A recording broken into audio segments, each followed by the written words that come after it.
Hello everyone, and welcome to Fictional Vortex. So we are back with an interesting series on what if Naruto was the golden fox, the light and darkness. But before we start, I just want to remind you to please subscribe to my channel and hit the like button if you enjoy my content. Let's start the story. 3 years later, somewhere in Fire Country, the darkest of nights, well, that's how some would describe it. For the few light shinobi, who were on a recon mission in Fire Country, would describe it to be much more.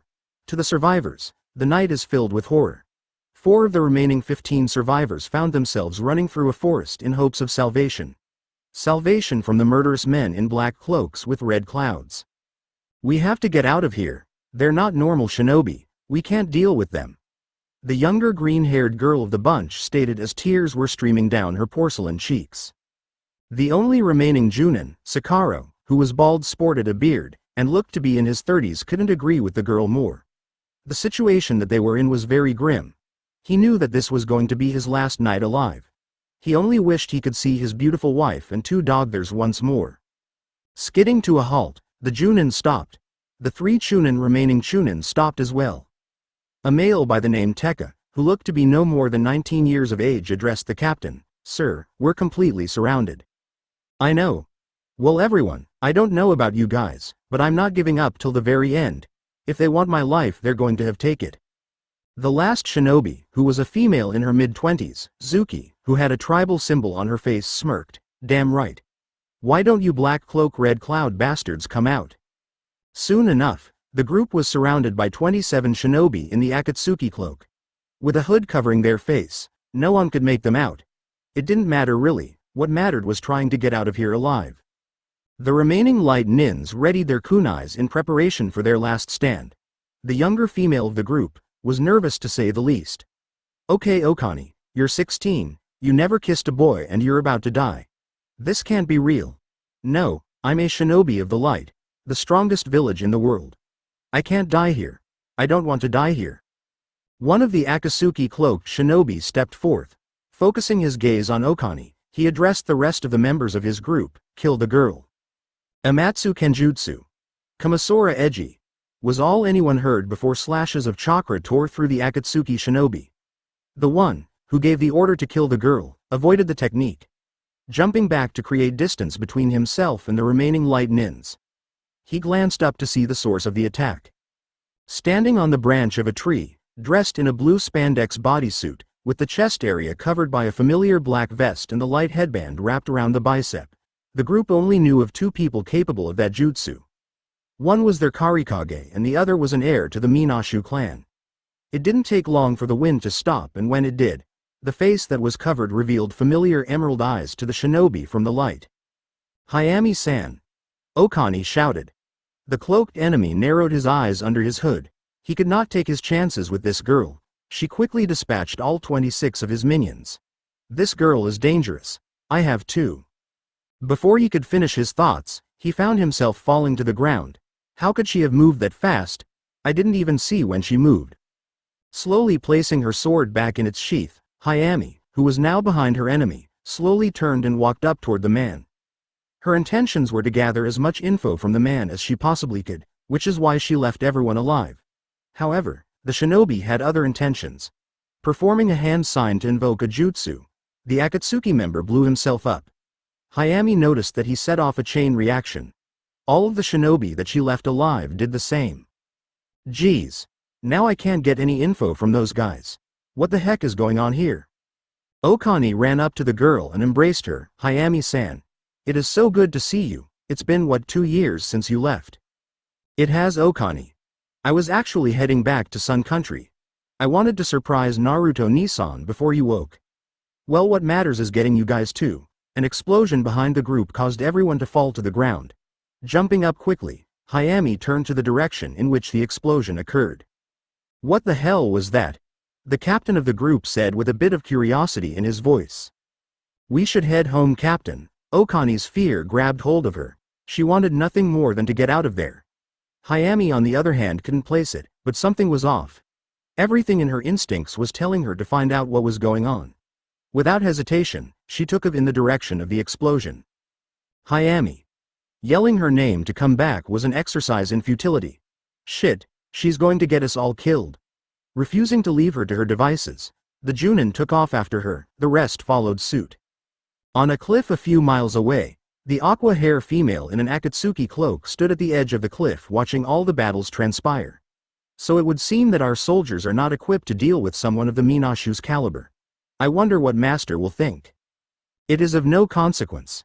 Appearing next the women known as God's Angel, I have completed my task. Jiraiya of the Sannin is no more. So what about those 5 heading towards him? Shall we extinguish their light? Shaking his head, negative, besides they will be our messengers. Pain turned and walked away from Conan. And the message? Her words froze him in his tracks. Pausing for a second, Pain turned around slowly. Dawn is approaching. Looking up toward the heavens, the day was slowly approaching. For this symbolized more than just daybreak, it symbolized the beginning of the end. 23 minutes later, Hayami landed on the dirt patch. It wasn't evident that there was a battle here as. Being cautious, she drew her sword. Landing next to her were the rest of the group. Hayami saw a figure in the crater. Slowly, she started to approach. The group didn't follow the girl. Without reason, her sword fell from her hand. Sakaro, the leader, rushed to the girl's aid only to see what caused her to drop her sword.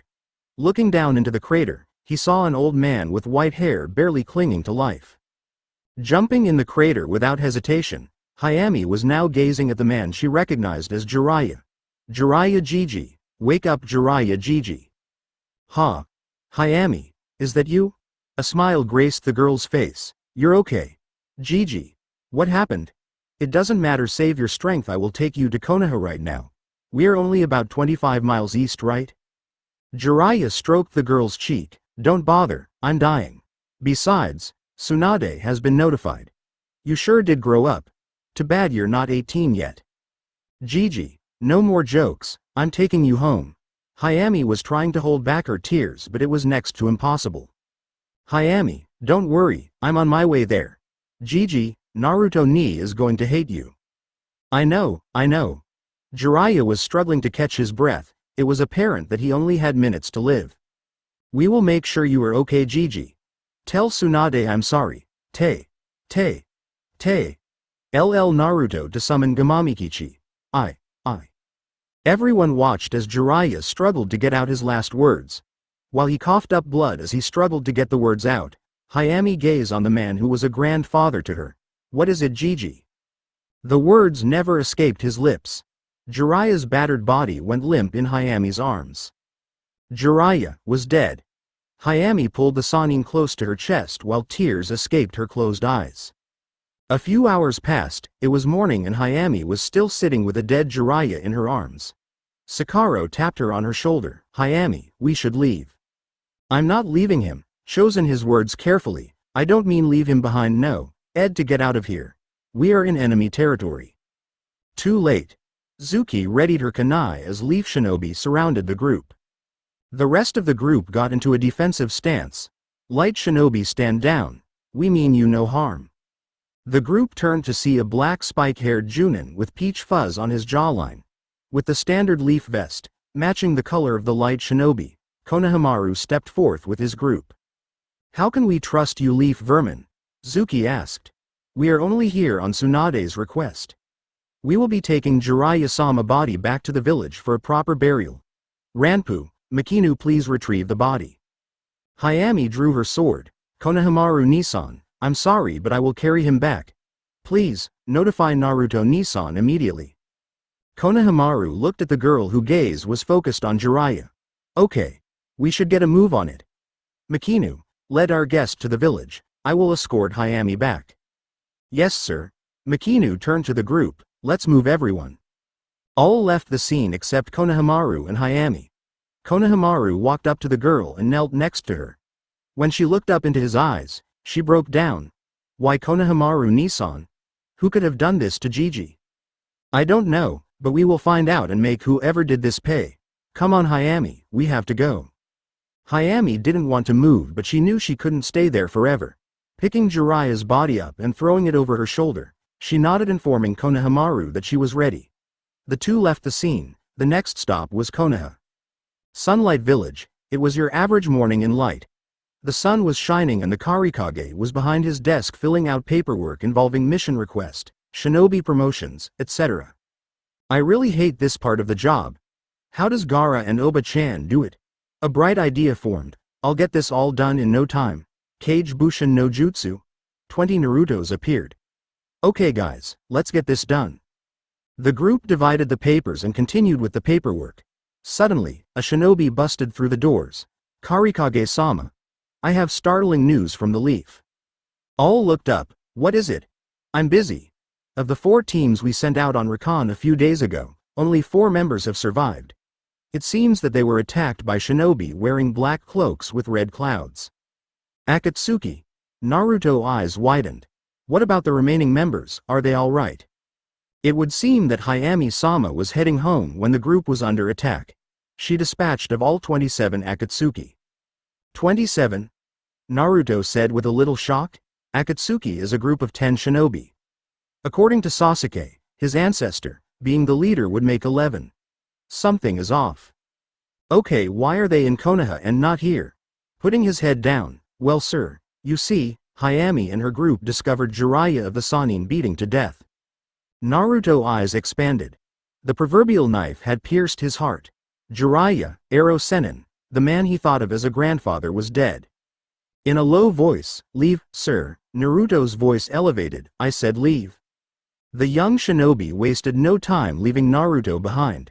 Naruto's teeth clenched together and his fist tightened. Arrow Sennin. The anger in his eyes was visible. Naruto wanted the person who did this.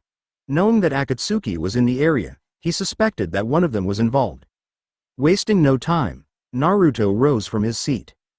The road only led to one place. He was going back to the place of his birth, he was going back home to Konoha. Konoha 3 hours later, Konohamaru, the Rokudame in training, stood before Mikoto and Kaharu. He had explained to them what he saw while heading towards the battle site. Kaharu sighed, Konohamaru, we will put you on the inactive list until further notice. What? The hell you will old lady. Konohamaru. Mikoto yelled silence the boy. We can't afford our future leader to die an untimely death. You have no authority, it has been decided by the council. We will see, Tsunade will not stand, she was the one to approve of this. Kaharu's words left the young Sarutobi in a state of shock. Without pause, he stormed out of the office and slammed the door behind him. Konohamaru continued his trek down the corridor inside the Hokage Tower. He was heading toward Tsunade's location to give her a piece of his mind when he heard a voice. I guess they told you something that you didn't want to hear. Out of the corner of his eye he saw Hanabi leaning against the wall. They put me on the inactive list. I'm sure it's to protect you. Narrowing his eyes, I don't need to be protected. It's my job to protect this village. Besides, we have an enemy out there powerful enough to kill Jiraiya. True, but the decision has been made. Instead of being mad, use this time to train. Also, I wouldn't go complaining to Hokage-sama. And why not? Hanabi put her head down and in soft but serious tone, she just lost one of her friends Konohamaru. How did you feel when you lost your grandfather and your parents? Konohamaru was about to say something but stopped short. He knew the feeling all too well, she was going to need some time. That much he knew. Do you want to get something to eat? Hanabi shook her head, we can't. All Junin and Shunin are to assemble at the meeting hall. I came to get you, let's go. Konohamaru followed Hanabi as she led the way. Meeting hall 40 minutes later. All Junin and Shunin in the village were assembled. Sitting on the left and right hand were Mikoto and Kaharu. Tsunade entered the room with Shizune and slowly approached her seat at the center of the stage. When Tsunade sat, the group went silent. The Godem addressed her subjects. As you all may have heard, Jiraiya was killed. Our guest, shinobi from the village hidden in the sunlight, discovered his body earlier this morning. A random Junin yelled out, then they should be under surveillance, how are we to know that they weren't involved? Jiraiya sent me a message before he died via one of his frogs. His frog has informed me that he was killed by an Akatsuki member who goes by Pain. The Leaf Shinobi was well aware of Akatsuki. How do we deal with someone who's able to kill a shinobi of Jiraiya-sama's caliber? A random female asked. I will be reassembling the 20 battalions. Anyone is welcome to join, but our goal will be the same, the complete and utter annihilation of Akatsuki. You are welcome to sign up or re-enlist. Once you sign up you will be grouped into teams and will be debriefed. Tsunade rose from her seat. We are on high alert. Shinobi, prepare yourself for what's to come. The Hokage stormed off, leaving the members of the Leaf Ninja Force to ponder what she meant by those cryptic words. Makinu nudged Ranpu. Yo, what does she mean by that? She means be ready. A war is coming. Ranpu and Makinu turned to see Hitaki Kakashi standing on their left with his arms folded. A war? Makinu brow elevated slightly. Yes, war. Jiraiya's death was a message to all shinobi nations. We all must prepare for what is to come. I have business I need to tend to. Later. Kakashi disappeared. Off in the far corner Sasuke watched as Kakashi left. War was looming and he knew that it was time he acted now. Madara Uchiha, he would take that man down. It was time to put forth his plan in action. Without a word Sasuke left. Sakura, who was standing by his side, wondered where he went. I wonder how Naruto is taking the news. Sakura's thoughts went to her former teammate. Hokage Monument. Hayami stood on top of the head of the Sandaime, looking off into the distant sun. Behind her was Okani, Sakaro, Tekka, and Zuki. Hayami, we should head back to Light. I'm not going back, I'm staying for the services. If you wish to return you can, but no, Naruto Nisan will be here soon enough. Karikage-sama is coming? Okani asked. Yes. Jiraiya-sama meant a lot to Naruto Nisan, and I know Nisan. Then you can almost be certain that we will be aligning with the Leaf. Jiraiya's death is more significant than any of you can comprehend.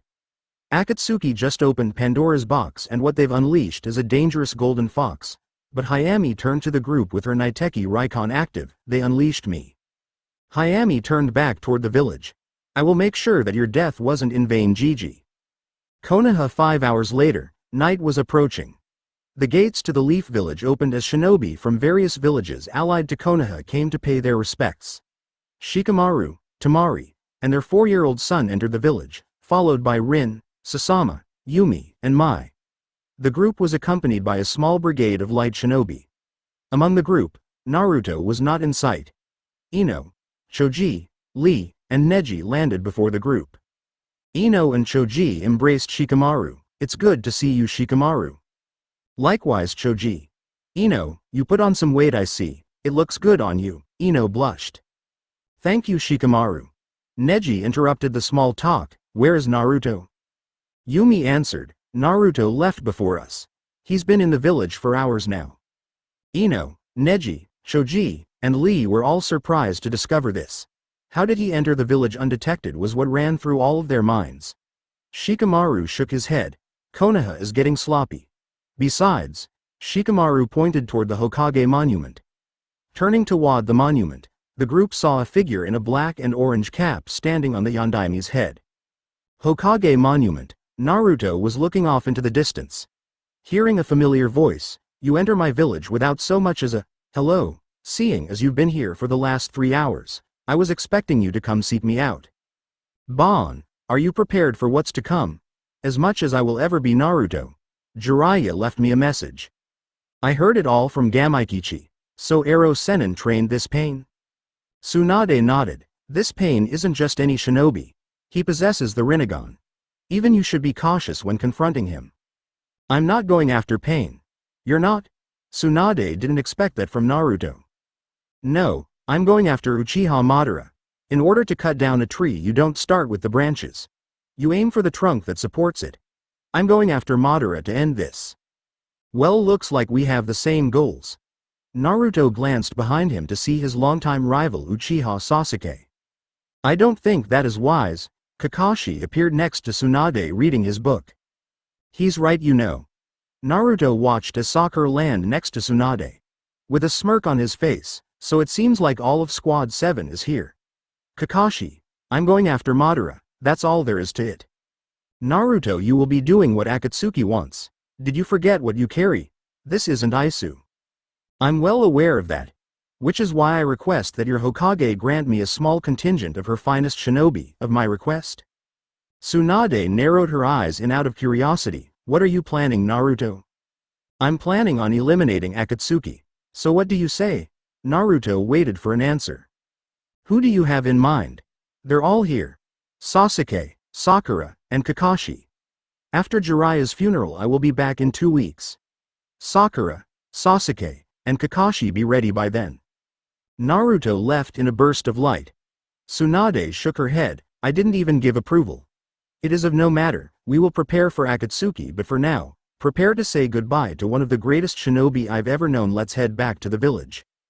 Konoha 10 p.m. Hayami was sitting on the roof of the Uchiha compound.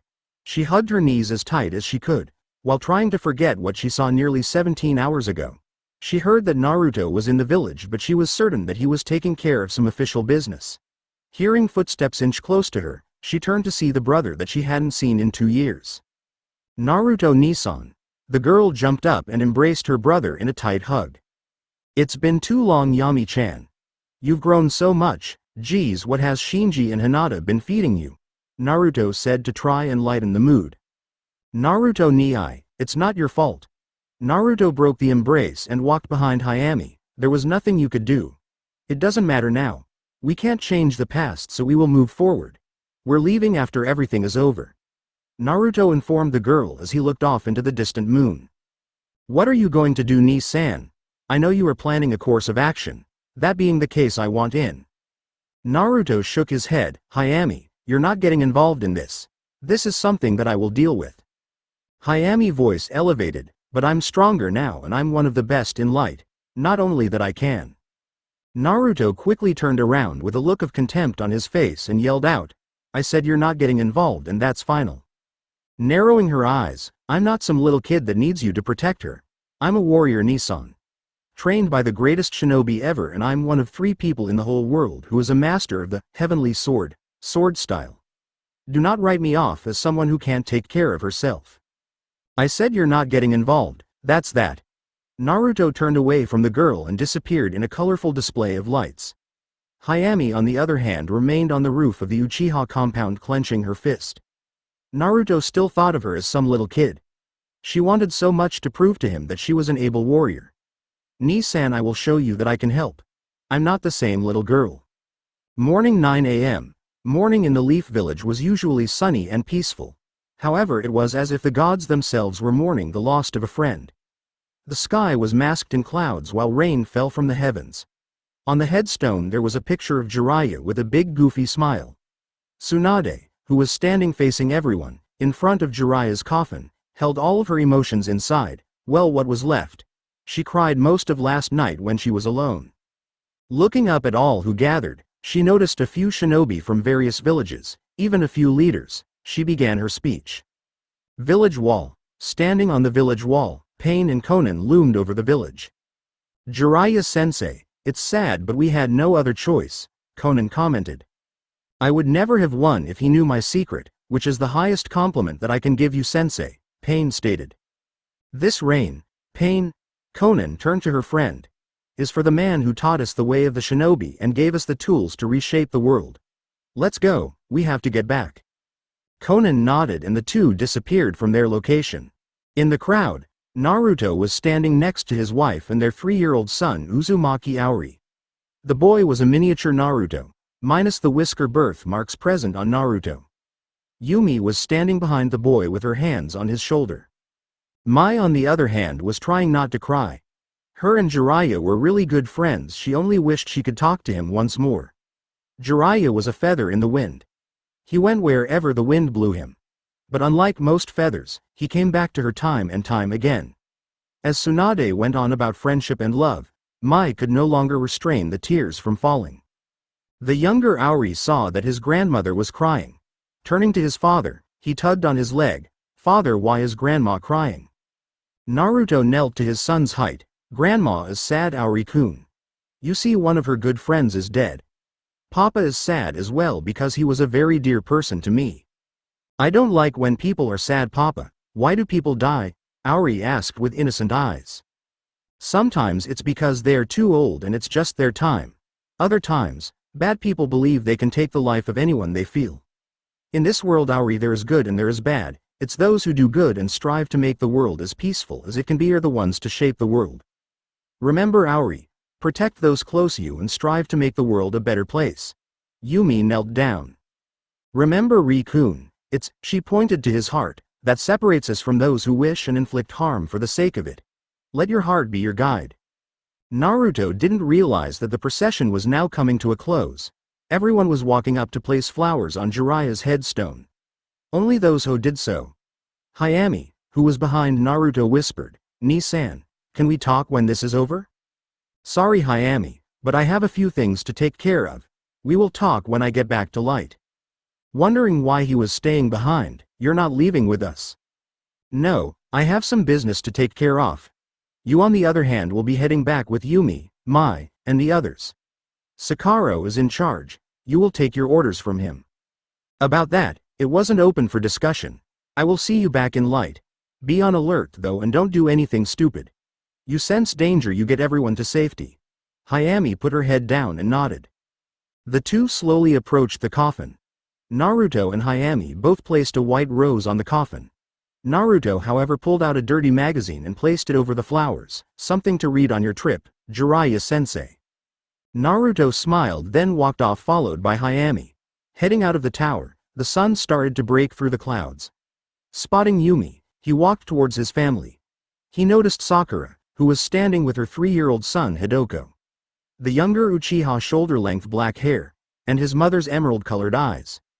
Dressed in a typical Uchiha outfit, high-collar shirt and black shorts, Sakura greeted Naruto. "Hi Naruto." "Hey Sakura. So is that your son? What's his name?" The younger boy hid behind his mother. Sakura twisted to look at the boy. "Hidoko. There's nothing to be afraid of." "He's shy, that's the complete opposite of you and Sasuke," Naruto commented. "He's not shy, he's just nervous around you," Sakura pointed out. "Me why?" "Well, maybe because you have a big statue in the front of the stadium. Besides, you have become legendary Naruto. Have you failed to realize that?" Naruto took his gaze off Sakura and knelt down to the boy's height. "Hidoko, I'm Uzumaki Naruto. You have nothing to fear." "Of course you don't Hidoko, especially when I can kick his ass." Naruto smirked at Sasuke's comment. "I'm always up for round 3 if you are Sasuke-chan." Hidoko ran past Naruto and jumped into Sasuke's arms. "Papa." Sasuke closed his eyes. "We will settle the score some other time. For now," Sasuke opened his eyes, "we have more important matters." Handing Hidoko over to Sakura, "Naruto and I have to meet with Tsunade. I will see you two later." Turning to Hayami and the others, "You all get home safe." Hayami. She just walked away before he could say anything. "I know Naruto already told me, I swear." Leaving everyone behind, Naruto and Sasuke looked at one another. "What's her problem?" the Uchiha questioned. "Don't know, but I will deal with her when I get back home." The man, dubbed as the Golden Fox, kissed his wife. "I will see you in a few days." Looking at his son, "Protect your mother and grandmother. You're the man of the house while I'm gone. Here." Naruto handed his son his Hiraishin kunai. "If you get in trouble, just throw this and I will be there in a flash." The boy looked at the knife. "Mama said I shouldn't." Yumi took the kunai from her son as she shook her head. "Naruto, what did I tell you? He's a kid." "Well, what I said still holds true. You get into trouble, don't hesitate to use it. I will see you guys, get home safe." "Naruto, are you ready?" Naruto turned to Sasuke, then back to his family. "Yes, lead the way." Naruto and Sasuke both walked off. Sakura, who was holding Hidoko, "Come, I will walk you guys to the gate." Sakura led the group to the exit of the village. Hokage Tower, Naruto, Shikamaru, Kakashi, Sasuke, Temari, Senzairu, Asuma, Neji, Guy, Konohamaru, Tenzo, and Lee were all in Tsunade's office standing before her. "So Tsunade, you've assembled us. Why?" "I want to inform everyone that Light and Leaf now have an official alliance." Everyone turned to Naruto. Tsunade continued, "That being the case, we will work together with Sand and Light to take down Akatsuki." "Has Kasuke been?" Temari was cut off by Tsunade. "Gaara is well aware. Suna is on high alert and he would have come, but I told him to remain in Suna. I actually sent out a notice to all village leaders to do so. Konoha has recovered after the last battle 7 years ago, but having all village leaders in one location, especially when most are Jinchuriki, isn't wise. Until we know what Akatsuki is planning, I want to make sure that all Jinchuriki are as far from one another as possible." Shikamaru spoke. "Hokage-sama, Judging by the amount of Anbu, I would say the village is on high alert. What is the plan? Are you suggesting we search for Akatsuki members? At this point, we have no choice. I've spoke with Naruto and he agrees that we must confront them head-on. Shikamaru turned to Naruto. Naruto, you can't be serious? Shikamaru, this is a shugi match. We can't sit around and wait for them to attack. We have to seek them out. Forming small platoons to do so will allow us to do just that. I've already requested Sakura, Kakashi, and Sasuke join me. I'm certain that the four of us can find and neutralize half of their top members. Naruto, I've known you to be reckless in the past, but this is crazy. You do realize in order to do so you would need to know the fighting abilities of every member. We don't have any statistics on their members. Naruto pulled out a black book and tossed it on Tsunade's desk. That was given to me by Kabuto hours before I left Sun Country. In there is a list of all members.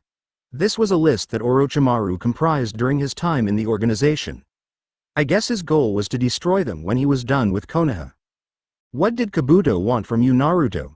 He wouldn't give you the info for free, Sasuke asked. He wants to have his S-class warrant dropped. He is no longer in Light's bingo book, but Suna and Konoha are two different stories. In any event, this may be the trump card that we need. Konohamaru picked up the book and scanned through the pages. Kakuzu, Hidan, Uchiha Itachi, Hoshigaki Kisame, Sasori, Zetsu, Deidara, Danzo, Sucho Kumoko, Hyugan Fubuki, Shukaki Boka, Kagetsu Hisui, Pain, Conan. This seems to be all of the members. I would say only 10 are living. Dropping the book back on the desk, Tsunade personally handed the book to Neji. Make copies of this and have all Anbu and members of the 20 Battalions study this. Nodding, Neji placed the book in his robe. Shikamaru addressed Neji. Make a copy for me, Neji, I would. Naruto cut his subordinate off. I have made copies and they have all been issued to Arjunans as well as members of STARLIGHT, Strategic Tactical Assassination and Reconnaissance Light Infiltration Genesis Halcyon Team. A smile presented itself on Shikamaru's face. So I guess my task is to bring together all members of STARLIGHT and formulate a defense for the village as well as possible attack patterns if they come up against the living members in the data guide. A simple nod was all Shikamaru needed. Very well, Naruto, I will work on all of this tonight. Okay, Shikamaru.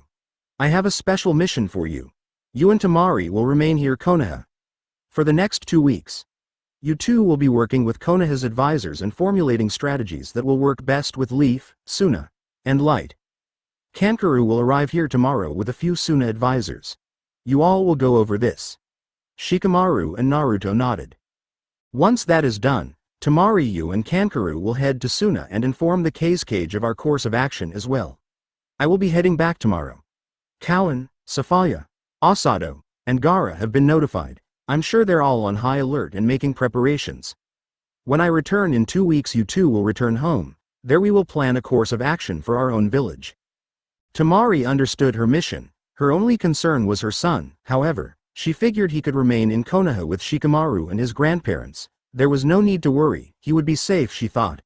Not a problem, Naruto. Do you have anything to add? Naruto asked Tsunade. Neji and Tenzo, your teams are to search within a 5-mile radius of the village. Iten's Jiraiya has been dead, which worries me. I will say this to everyone before I end this meeting. All of you stay on high alert, especially you, Naruto. Naruto waved her off. They're not foolish to challenge me outright. I will kick their asses if they do. Tsunade frowned. I'm serious, Naruto. You may be strong, but who's to say they didn't factor that into their plans? Remember, they won't rest until they have the 9 tails. Don't worry about me, Baon. I will be on alert, for your sake. In any event, I'm off. Later, in a brilliant display of gold and orange, Naruto disappeared in an instant. Sasuke followed suit in a burst of purple flames. Senzairu was the next to leave and he did so in a burst of orange-purple flames. Kakashi pulled out his book. Well, I guess it has lost its flavor, so I guess I will use the door. Kakashi exited through the door and everyone else followed suit. When everyone was gone, Tsunade pressed her fingers to her temporal. She gently rubbing, she was trying to relieve some tension. I wonder what's the Akatsuki next move. Meanwhile, Fire Country Temple, a decimated temple, was the only way to describe it. The Temple of Fire lay in ruins. Debris and the bodies of monks decorated the landscape. The ones responsible: a shinobi from the village hidden in the waterfall and silver-haired nin from an unknown village. Kakuzu was holding the body of Chiruka, the head monk of the temple, and a member of the 12 guards. Hidan hated the detour. The original plan was to attack Konoha, but yet they had came here and laid waste to a temple not even worth their time. Hey Kakuzu, why the hell did we come to this place? Please don't tell me that it was so you can collect the bounty for this sorry excuse of a ninja? You are an idiot. How do you think we fund our organization? We will take a little detour and we shall arrive in Konoha in a few days. You can let out your frustration then. Hidan slammed his scythe in the dirt. Damn it. Let's go and kill that bitch Tsunade already and crush Konoha. Too bad we are assigned to Konoha. I would have preferred if we had headed to Niku and killed that bastard Naruto. Can you believe he is being hailed as the strongest shinobi? Senju Hashirama was also revered, as well as Salamander Hanzo and Namikaze Minato. With every generation, someone will sit at the top. Uzumaki Naruto now sits at the top, but does that mean he can't be beat? Of course not. Pain is Naruto's mission, so I'm certain Uzumaki days are numbered. My mission has changed. Kakuzu and Hidan looked behind them to see Pain and Conan. What do you mean? He means that Kumoko and I will be heading to Niku. Hidan narrowed his eyes at Danzu's smile. Why the fuck do these two weaklings get Naruto? I want to offer him to Jashin. Well, I would like to offer him a blade in his throat. He's mine. Fuck off, you sanctimonious bastard. The two members of Akatsuki glared at one another. The dislike between the two was apparent. Deciding to let it go, Hidan looked at Pain. So what of Hesue and Fubuki? Both are heading toward water country. So where are you heading? Kakuzu questioned. Konoha. Hidan raised an eyebrow. If I may ask a question, why the fuck are you going to Konoha if both Kakuzu and I are heading there? Watch your tongue when you speak to Pain. A sadistic smile appeared on Hidan's face. I would expect his whore to defend him. I'm not interested in you, bitch. I'm talking to Pain, so answer my question. Pain closed his eyes and shook his head. There is someone that I have been requested to take care of personally. Madara has requested that I personally deal with Senju Senzairu, the wielder of the Phoenix. Isn't Naruto stronger than that guy? Kakuzu asked. I would suspect so, but Senzairu is a threat that needs to be eliminated. Besides, Madara has assigned Danzo to the task of capturing Naruto. If it proves difficult, I will capture him myself. Also, Uchiha Sasuke is another target that Madara wants us to address. So Hidan, the reason we are heading to the Leaf is because there are more threats that need to be addressed there. So what about Zetsu and Boka? Hidan asked. Zetsu is heading toward Kumo and Boka to Iwa. So Zetsu is going to get Cowan for us. Hell, I wouldn't have minded that one. I guess Boka is heading to Stone for Asado. Well, what of Gaara? Sanagakure. As the sun closed down on the earth and the light that brightened the village began to slowly dim, high on the mountain cliffs that looked down into Suna, there stood Uchiha Madara gazing upon the hidden village. The wind violently blew for a few seconds, lifting up the bottom of his cloak with it. Gaara of the desert, prepare yourself for your final battle. Temple. Gaara is the unfortunate one of the bunch. Pain informed the group. Turning to Kakuzu, collect the bounty for Chiriku. We will be waiting for you in Konoha. We will attack tomorrow night. All of the hidden villages will be under Akatsuki attack tomorrow evening. You all know what must be done. Be on your way. Pain turned and walked away. He was followed by Conan. Hidan snorted. I hate that guy. Let's go, Kakuzu. I want to offer Konoha to Jashin. Whatever. Let's just get the money then head to Konoha. The two headed towards Sunlight Village 9 a.m. the next day. Exiting the house around this time to go do some light training, Hayami stood outside of the front door. Getting ready to jog to the training grounds, she heard a familiar voice call her. Hayami-san. Turning around, she saw her friend Okani running toward her. The girl came to a stop in front of Hayami. Hayami-san, are you going to train? It's been a while since you've been home, don't you want to relax and hang out for a bit? We still need to do some catching up. Hayami thought about it for a second. She had been training with Shinji for the past 2 years, which made her wince when she thought about the training he put her through. If anyone saw the training, they would have thought he was trying to kill her. But she thanked him for it. Had it not been for him, she wouldn't be as strong as she is today. Shook out of her daze by Okani, Hayami turned to the girl. Okay, for a little while though. Great. I usually hang with my team. Well, I'm pretty new to the squad. You actually met them yesterday. Let's start walking. They're at the Sun Beef dinner. That's where we meet and eat. The two young ladies continued to walk down the lively streets of Light to meet Okani's team. Mountains overlooking Light, a black sword rested on his back as he looked down at the village. The wind picked up slightly, blowing his hair off of his shoulders. The young man in a black sleeveless tank top, with matching sweats and sandals, looked up to the sky. Father, today is the day I avenge your death. Uzumaki Naruto will fall today. Ice blue eyes turned back toward the village. The young male trained for this moment for the past 7 years. He went through the trials to get the dragon contract, mastered the Wicked Wind style, and even came up with his own techniques. He dedicated everything to this moment. He sacrificed everything for this moment. He fled his village a year ago, leaving behind everyone that he cared about. It didn't matter, this was what mattered most, his revenge. Digging in the utility pouch that was wrapped around waist, the young former Junin from the village hidden in the clouds, pulled out his hiat. He contemplated as to whether or not he should put it on.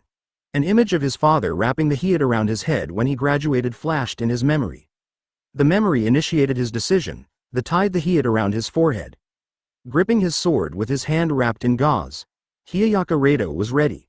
In an instant, the young man disappeared from his location. The destination was obvious. 3 hours later, hidden Light, Hayami, Okani, Tekka, and Zuki were walking down a busy street in the village. The shopping district was always lively around 2 in the afternoon. As they were walking, Okani spotted a nice outfit in a window display. This prompted her to pee the glass. Oh, that is so pretty. I wish I could afford it though. I guess have to save my money for 2 missions. I really need to train more to become a Junin. The pay grade is way better. It's better, but the missions are more dangerous. An explosion cut Zuki off. The villagers immediately turned toward the site of the explosion. It was at the Karikage Tower. No time was wasted. Light shinobi moved through the streets and the rooftops, all heading toward a single figure standing on the tower. Hayami didn't hesitate. She left the group behind to see what was going on. Karikage Tower. Rado looked around, with a faint smile on his face. He was completely surrounded. He had expected this, but it was of no consequence. Preparation was the key to success, was a lesson he learned early in life. A member of the elite unit known as STARLIGHT landed in front of the boy. Cloud Shinobi, surrender. We do not wish to harm you. Likewise, however, I'm only here to fight your leader. I apologize for the explosion, but I really thought that this commotion would bring him out of hiding. Too bad the coward sends forth his elite only to be defeated at the hands of the man who will claim his life. You wish for me to surrender? No. Well, I wish for all of you to step aside or I will be forced to harm you.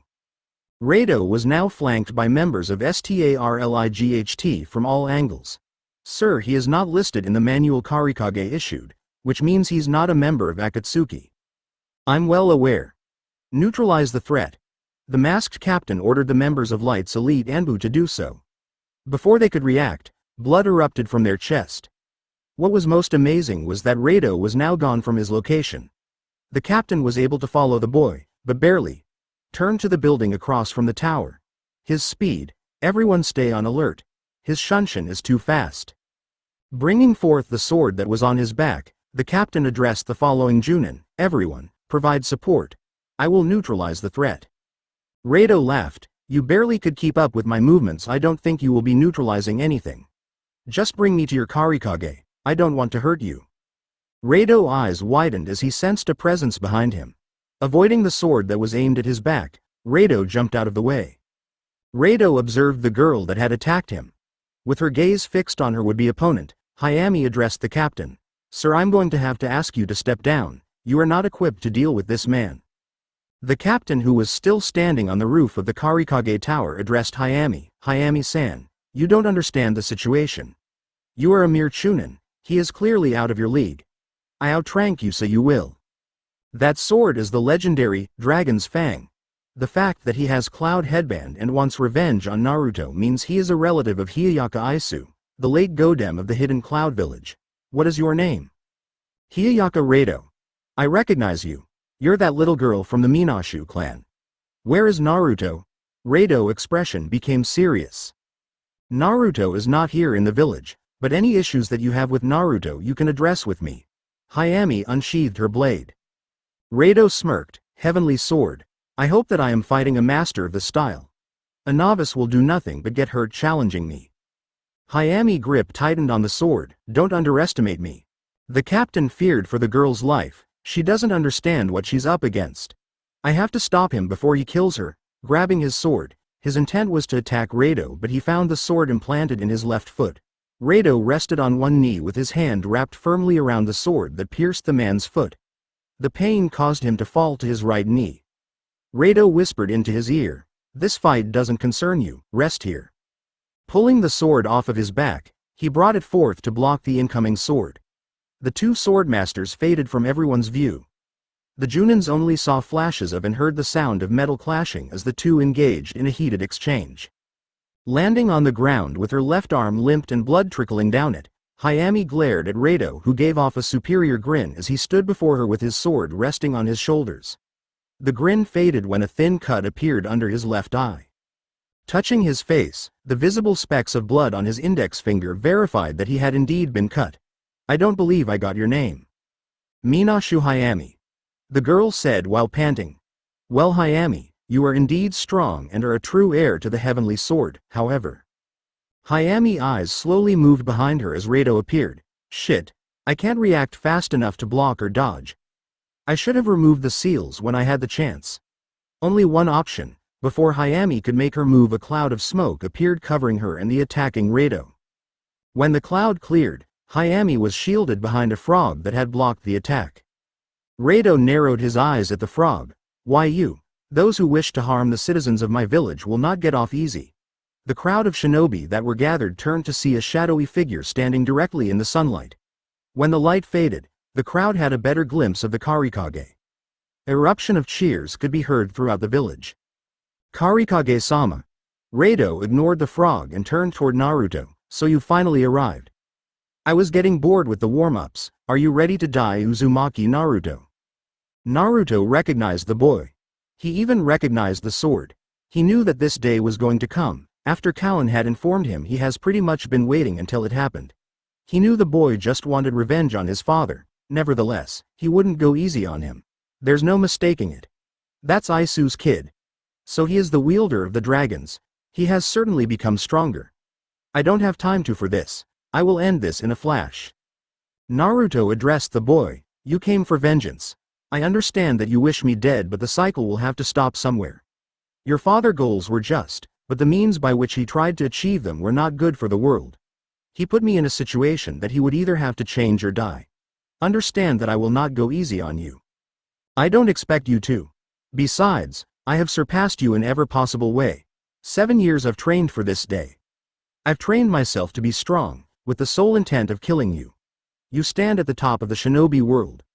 The Golden Fox, the man who is feared and revered in every nation. Well, after today, I will stand at the top and I will have my revenge. I'm going to reduce you to ashes." Naruto could do nothing but shake his head. "Sorry kid, but you're not ready." A yellow flash appeared at Naruto's location, then another at the top of the Raikage Tower. Naruto, who was now holding Hayami over his shoulder, looked back at Raido, who didn't even realize what had just occurred. This battle was over before it started. Once the young shinobi realized what had happened, he fell to the ground face first. How did he move so fast? Raido was knocked unconscious. Those who were gathered looked at the boy, then to where Naruto was standing. The crowd erupted once more. "Karikage-sama," Hayami frowned. "Let me go." Naruto put the girl down, but she looked away. Her anger was visible. "You didn't have to save me. I was going to turn the tide in my favor. Looks like you were about to lose your life. What did I tell you, Hayami?" Naruto folded his arms, waiting for an answer. The girl looked at Naruto with pleading eyes. "Nissan, believe me, I could have won. I was just about to be killed." "Listening, Hayami, I know you are strong, but you should know your limits. That kid is pretty strong. It was pointless to try and fight him by yourself," Naruto stated. She turned her back on him. "You just don't get it, do you? I'm not a little kid, Nissan. I have become a decent warrior. I'm better than most of the Junins in the village. Turning back to him, why don't you start treating me like a shinobi of this village and stop acting like you're my father? Raising his voice to match the girls, it's my responsibility to take care of you, or did you forget? I don't know what happened while you were away, but this cocky attitude will only get you killed. Hayami turned around and walked off. She stopped after a few steps. If I'm cocky, it is only a reflection on how I was taught to be. Nissan thinks that he is the only one who can beat an opponent. I'm not the cocky one here, Karikage-sama. I can't stand to be around you right now. The lilac-haired girl walked off, leaving Naruto standing on the top of the tower. He decided to let her be. Seeing Rado on the ground unconscious, Naruto used the space-time jutsu that his father created to appear in front of the boy. Members of Light's elite military unit landed in front of their general. A captain of the unit looked at the young man, then at Naruto. Karikage-sama, what are we to do with the boy? Naruto's gaze never left the boy. He wants me dead. I guess the time has come. I will show him. Naruto knelt down to pick Rado up. Throwing him over his shoulder, Naruto's eyes shifted to the captain. I will take care of him. Please return your duty and disperse this crowd. The golden fox disappeared using one of his trademark jutsus. Seconds later, Uzumaki residence. Naruto appeared in the backyard of his compound, which was large in size to say the least. His home wasn't exquisite as one would expect from a wealthy citizen. His house was big marble stone home that included 6 bedrooms compound with 3 bathrooms, dining room, kitchen, and living room. Using a binding jutsu on the boy, Naruto threw him against the wall of his house. Rado, who was sitting on the floor, eyes slowly started to open. When he became fully aware, he looked up to see the man who claimed his father's life looking upon him with a blank stare. Rado's eyes narrowed. You? What the? Rado tried to move but realized that he couldn't. Binding jutsu, you son of a. I have a message from your father. Naruto spat out. Shock presented itself in the boy's eyes. Message. The menacing look returned. Liar. 7 years he has been dead, there's no way he could have. He told me before he passed. My words are probably not believable, that's understandable. Are you familiar with the jutsu, Soranjira? Of course. Naruto placed his palm on the boy's head. Well, allow me to perform this jutsu so you can understand and hear his words for yourself. Naruto closed his eyes and focused. The chakra channeled from his arm to Rado, completely encapsulating boy's head. The battle between his father and Naruto started to flood his mind. Not only did it flood his mind, he was Naruto. Everything Naruto felt, he felt. He knew that Soranjira was a jutsu that allowed someone to view the memories of the user of the jutsu. However, what he wasn't aware of was the fact that it did so by placing them in that person's shoes, so to speak. When Naruto performed God's Hand, he now was seeing what the light shield from everyone. He was watching Naruto and his father stand in the middle of the battlefield. Looking at the man he respected slowly returning from the fusion with sorrows to his normal self, he watched as his father addressed Naruto. This battle goes to you, Naruto. My son, he will be the next to wield the dragon fang. I have prepared him to do so. Don't be surprised if he comes for you.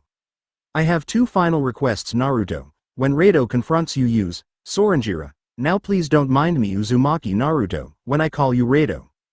Isu smiled. Rado, if you are viewing this, then it is obvious I'm dead. Son, my goal was to bring peace to this world, which was my path. I and Uzumaki have the same goals, but the ways we want to pursue them are different. I hate war, son, but I feel it is necessary to stop it. You have your path to follow, just make sure that it's not one that hurts people. Rado, you have the tools to shape the world. Use them and don't seek vengeance for my death. I'm at peace, son, for the first time I'm at peace. Isu glanced Dragon's Fang then at Naruto. That's yours now, use it wisely. The fusion between him and Soros completely faded at this point. Closing his eyes with a joyous smile on his face, Uzumaki Naruto. I wish I could be here to see what your future holds. Bearer of the light, let's hope you can bring light to illuminate and guide the misguided war-minded driven fools in the world. I guess your will was stronger. Rado could feel his head turn slightly only to witness Isu's body dissolving into golden light particles. Before he completely faded away, I leave you to finish my goal, Uzumaki Naruto. Don't fail the world. Before Isu's head faded, Naruto said, as long as there is a breath in my body, I won't. Naruto removed his hand from Rado's head. He could see tears falling from the boy's eyes. He heard a whisper, lies. Naruto, just watch as Rado's eyes met his, it's all lies. Naruto placed his hands together and released the jutsu. Believe what you will, but you are free to go. If you really wish to kill me, then get stronger. I will be waiting if that is the case. Naruto turned and walked off toward his training grounds that were 100 yards out. Rado stood up. Looking at his feet, his sword was lying before him. This took him by surprise since it wasn't there previously. How? Looking at Naruto's back as he walked away, Rado heard a voice, Papa. Beside him was a little boy who was the spitting image of Naruto. He glanced at the boy and the boy's mother. She grabbed her son closely as she gazed at the stranger. Rado picked up his sword and left the location instantly. Yumi looked at Naruto as he headed to the training ground. What was that all about?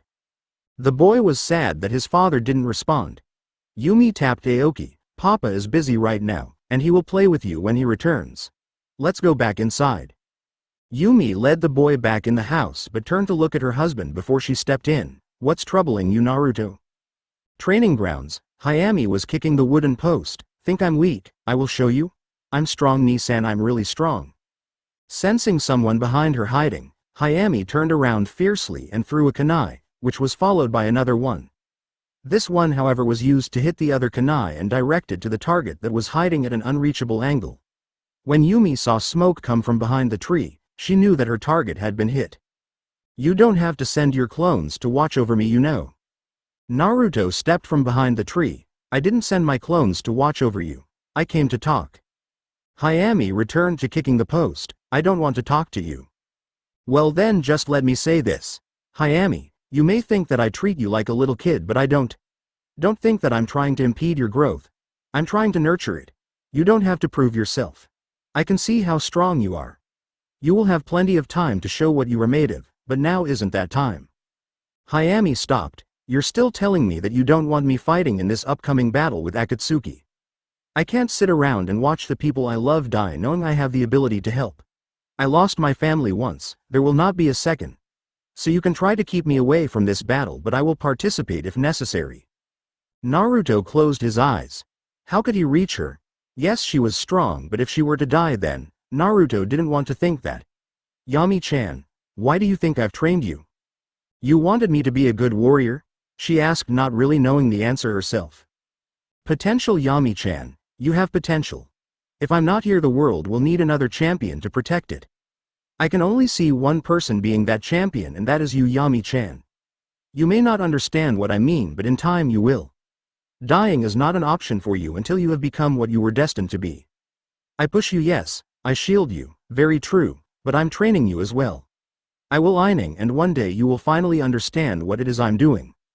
Naruto went to walk away. Nisan, her calling out to him caused her to stop. What is my destiny, Nisan? Naruto turned to the girl and smiled. HMPH, whatever you make it. Hayami didn't like that answer. She stopped her training and watched Naruto.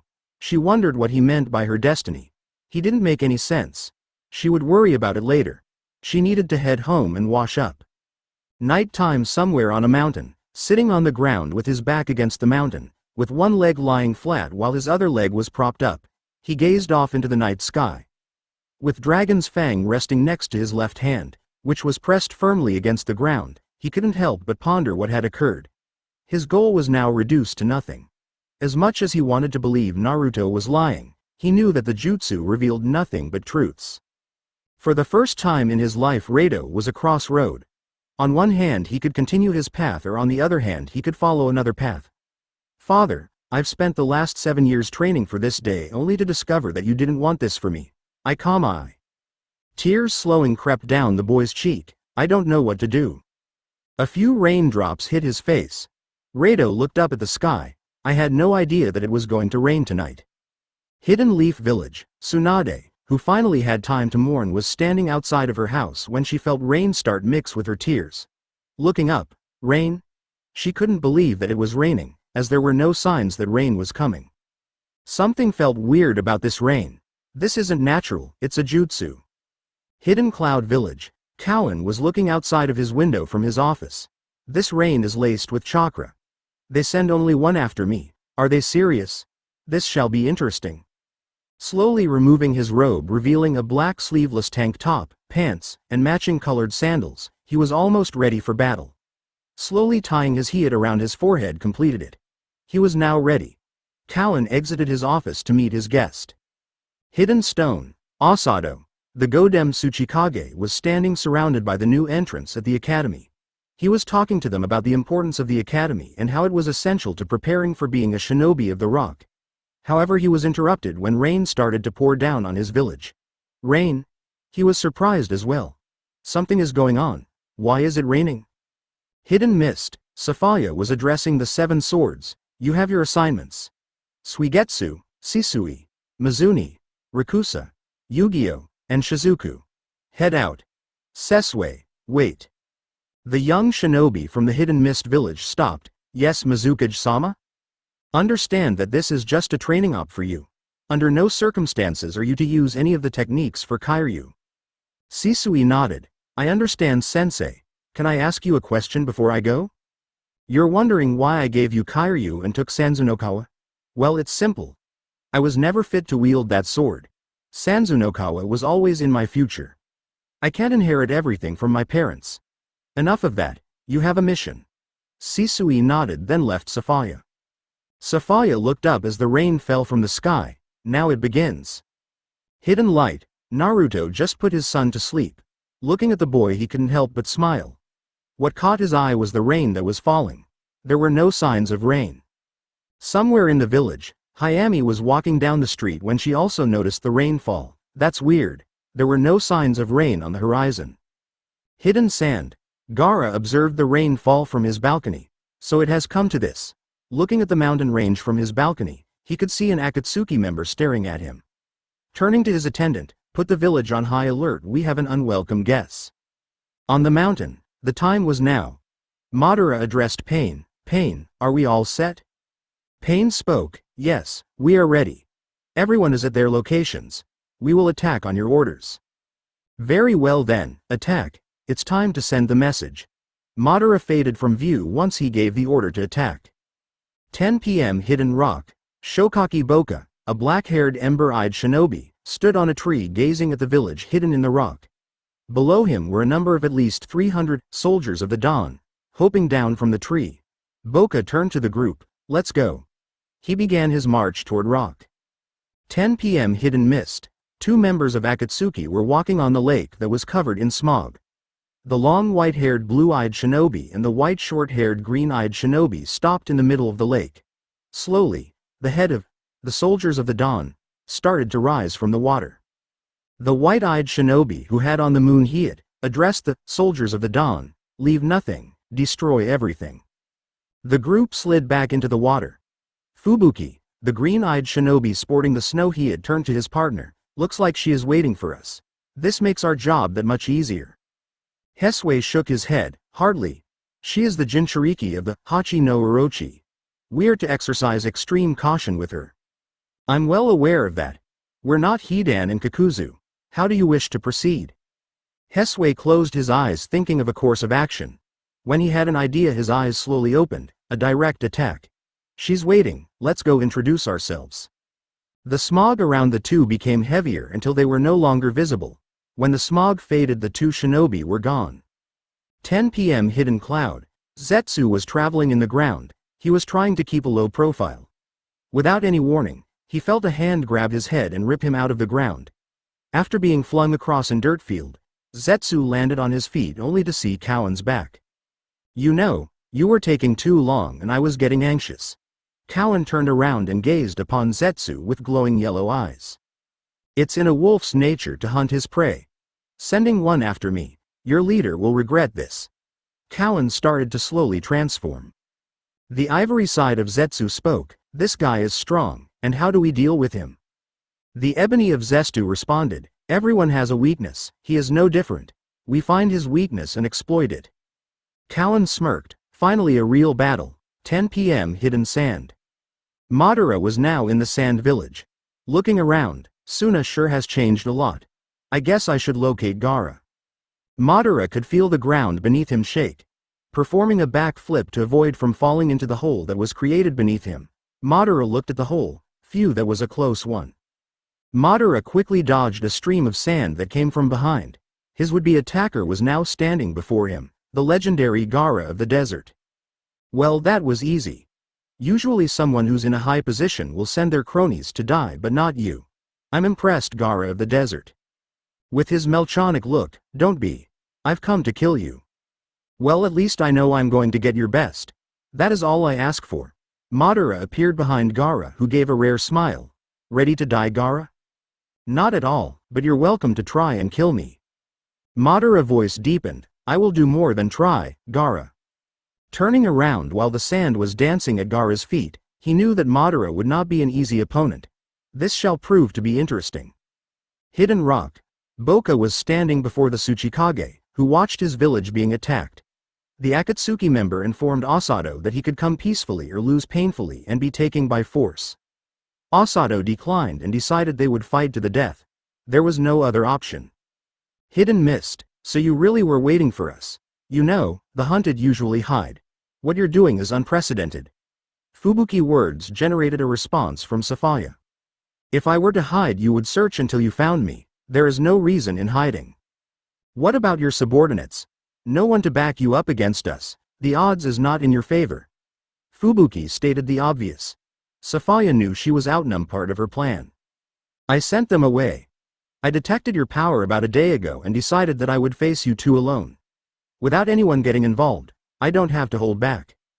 Fubuki and Hesue smiled when they noticed the purple chakra beginning to leak from Safaya's body. The Jinchuriki of the mist mind drifted as she was drawing on her demon's chakra, Naruto. 10 p.m. Hidden light. Explosions could be heard and seen throughout various locations of the village. Naruto, who was in the house with his family, was heard the noise. He heard a knock at his door. Immediately answering the door, a 14-year Chunin stepped in. Karikage-sama. Men in black and red cloaks are attacking the village. Akatsuki. Naruto looked at the boy.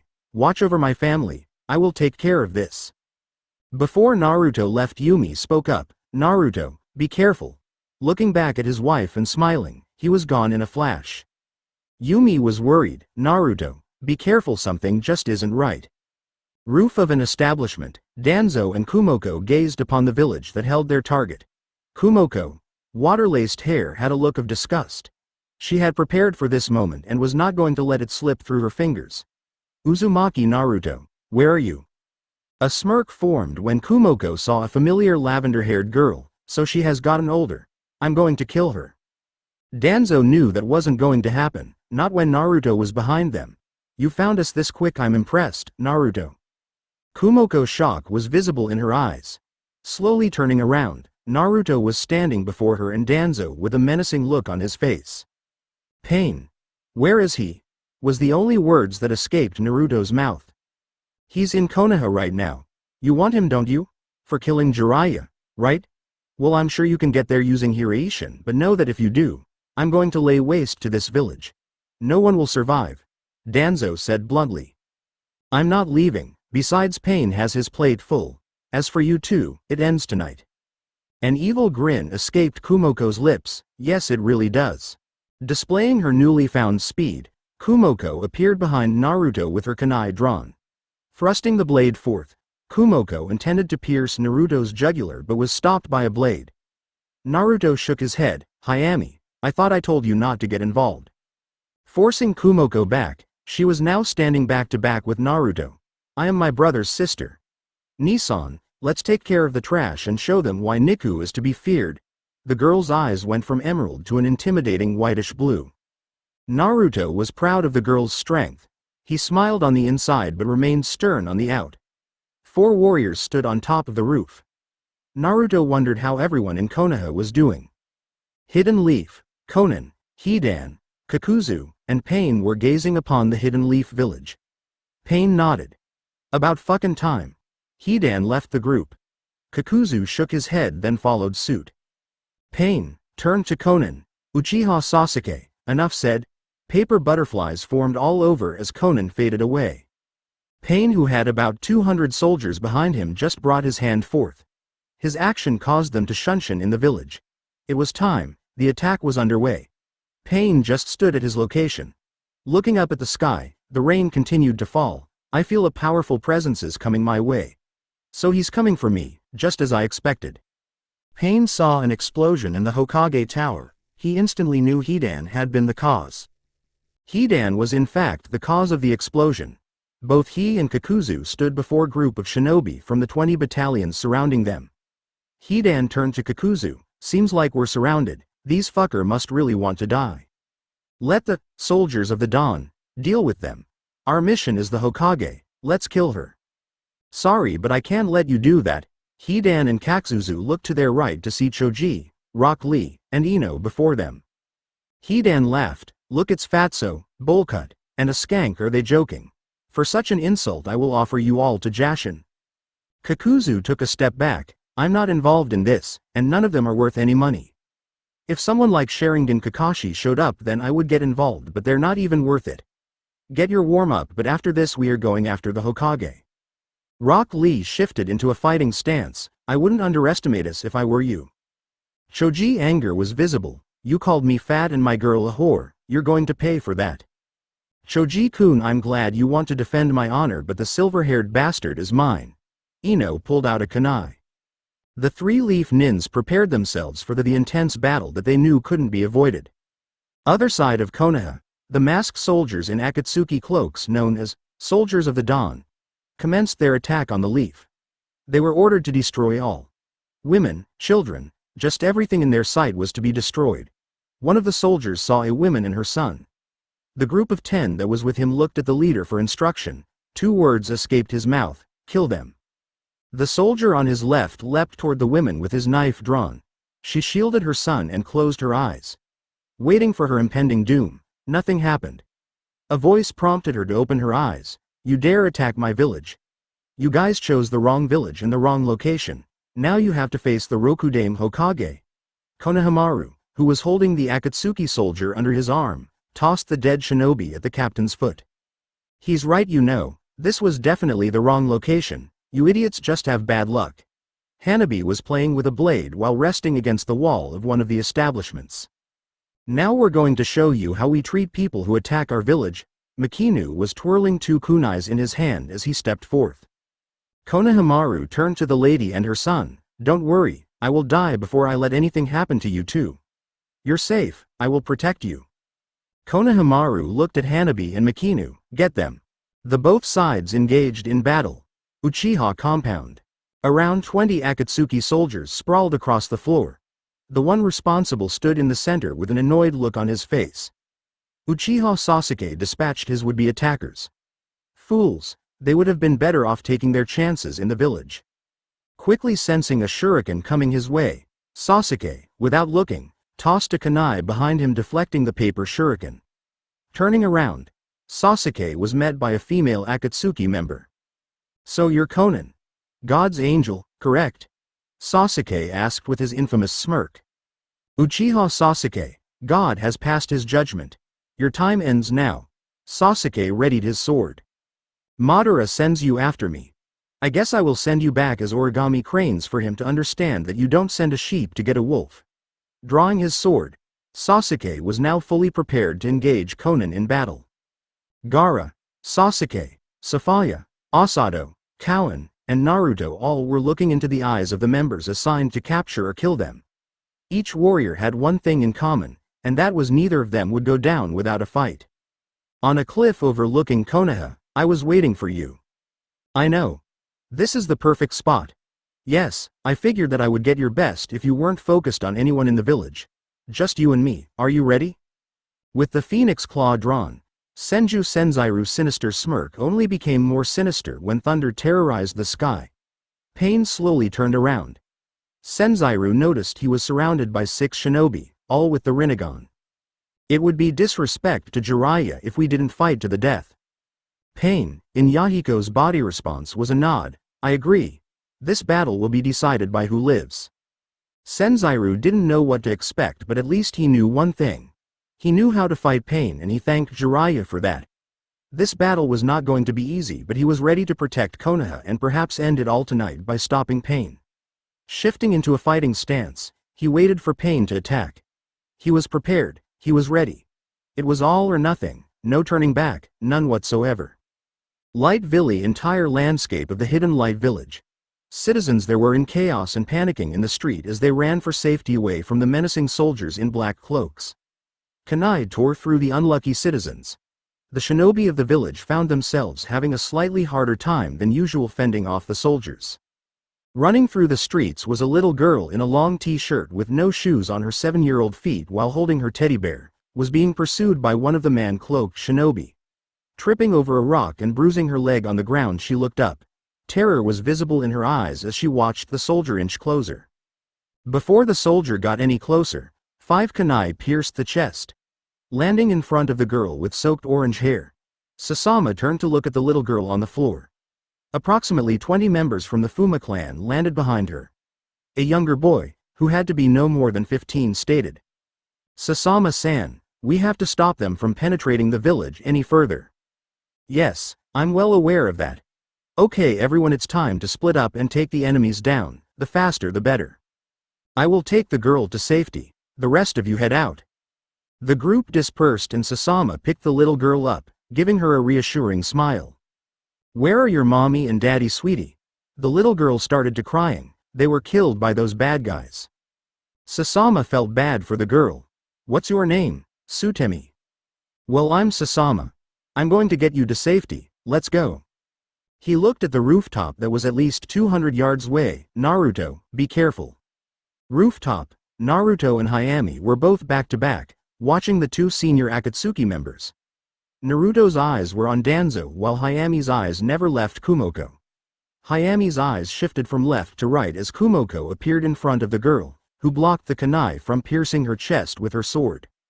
Both were glaring at the other. Naruto appeared in between Hayami and Kumoko with his fist clenched and cocked back. He brought forth his fist and sent Kumoko flying upon impact. Hayami narrowed her eyes. "I could have taken care of her." With his back to the girl, a smile formed on his face. "I don't doubt that, but we really have no time to waste. Since I can't force you to leave, you're going to be my backup, do you understand?" The girl was trying not to smile, but it was just to no avail. "Yes." Naruto was preparing to finish Kumoko off with a Suiden, forming the necessary hand.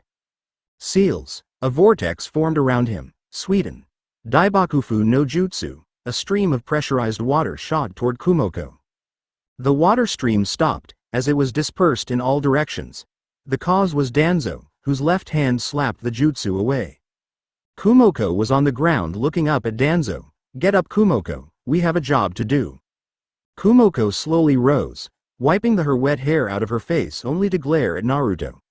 Hayami, who was behind Naruto, returned the glare 10 times stronger. Naruto whispered, "Hayami, how far have you come?" Hayami looked at Naruto's wrist. "Not that good, Ni-san, but good enough to get off maybe too." Naruto nodded. "Understood. How bad will it drain you, Hayami?" "Well, it depends on the distance. This is pretty short range, so I should be able to still fight even on the ground." "Good, that's all I needed to hear." 2 kunai quickly dropped from Naruto's sleeve and he quickly threw the daggers at both Kumoko and Danzo. Both Kumoko and Danzo jumped out of the way, her to the left and him to the right. Naruto smirked. In a flash he was behind Danzo while Hayami appeared where the dagger was located. Using her speed, she put herself in front of Kumoko. Caught off guard by the shock, Kumoko could only react slightly as the sword slid across her stomach. Maneuvering to the side then jumping back, Kumoko escaped with a very long, but thin cut across her stomach. Hayami cursed herself. "Damn, I was close." She dropped to one knee. Naruto, who had sent Danzo to the ground with a forceful punch to the jaw, caught Hayami before she fell. Kumoko's hand appeared from her robe with 4 shuriken in hand, launching all 4 at Hayami. Naruto was getting ready to use the Hiraishin to stop the incoming shuriken, but he put his faith in the girl. "Come on, Hayami." Feeling her chakra elevate, he watched as she deflected each shuriken with her sword. He smiled at her. "Good, Hayami." A hard punch to the gut sent Naruto flying. Danzo, whom was standing on the roof, looked down as Naruto crashed into the ground. Smirking, "Uzumaki Naruto, you have no time to worry about the girl. I am your enemy. Your attention will need to." Naruto, who was lying in a puddle on the ground, disappeared. Danzo's expression didn't change at all. as if he wasn't impressed at all. Turning around, he saw Naruto standing on his far left. The black and orange cloak was now gone. Dressed in all black, the ocean blue orbs focused on Danzo. "It seems I underestimated you, Danzo, but I'm just curious as to why Madara didn't come after me." "You overestimate yourself, Uzumaki Naruto, just like your father did. Heaven's blade must have gone to your head. It is of no consequence." Danzo turned to Kumoko and the girl appeared at Danzo's side. "Stop playing games, Danzo-senpai. Madara-sama sent us for a reason. Let's get this over with." Kumoko threw her cloak to the side, revealing a traditional shinobi outfit minus the mask. Hayami appeared in front of Naruto. "Nissan, we can't let them get the advantage no matter what." "I don't intend to. Hayami, release your gravity seals." Danzo's expression didn't change, but Kumoko's brow elevated slightly. Hayami was surprised that he was aware of her seals. "But how did you know?" "Hayami, I have the seals as well, and your sluggish movements make it obvious. Get rid of them now." Naruto stepped in front of Hayami, who planted her sword in the roof. The girl stood behind Naruto and formed an X with her arms while both index fingers were extended. The glowing purple seal pattern started to become visible on her skin. It then faded away. "Do you feel much lighter?" Naruto asked the girl. "Much lighter." Danzo observed the two. The girl is strong. Naruto's the real problem here though. He's getting serious, which means I can't hold back either. Uzumaki Naruto, I will no longer hold back. We have a mission, meaning you will be coming with us whether you want to or not." Naruto raised his right arm and held it out. White light particles started to swirl around his arm and extended further until a sword slowly formed, revealing the legendary sword of the heavens. Bringing the sword forth and pointing it at Danzo, he addressed both Danzo and Kumoko. "You two can stop holding back because from here on out you both will be fighting for your lives." Danzo cracked a smile. "Very well." Removing his cloak with his left hand, the cast that covered his right arm slowly started to crack until it revealed that he had a healthy, useful right arm. Stretching his arm, he slowly brought his hand closer to his right eye. Slowly removing the bandages, Naruto was little surprised to see that he had no scars that would be the cause for the bandages. Naruto and Hayami were both surprised when Danzo opened his eye to reveal. Suna. Sharingan eyes gazed upon Gaara, whom was on his hands and knees breathing quite heavily. Gaara glared at Madara, who was standing about 20 feet away from him. The area was wet and muddy. Gaara's sand techniques and the rain were the reason for this. Breathing heavily, a fatigued Gaara picked himself up off of the ground. "I can't beat him, not the way I am now. I have to transform." Slowing, rising to his feet, Gaara fixed his gaze on the masked leader of Akatsuki. "I see what I have to become to defeat you. Using Shukaku will not help you. Your fate has been sealed the moment I set my eyes on you. It's over, Gaara, don't fight it, just come peacefully." Madara held his hand out, inviting Gaara to come out. The transformation started, and slowly he became a mini Shukaku. Madara observed the transphobe, knew that he had to end it quick. With the transformation complete and the tail swaying back and forth, it was like looking into the eyes of Shukaku. Most would have feared what was before them, but to the man who tamed the 9 tails like a puppy, fear was the furthest thing from his mind.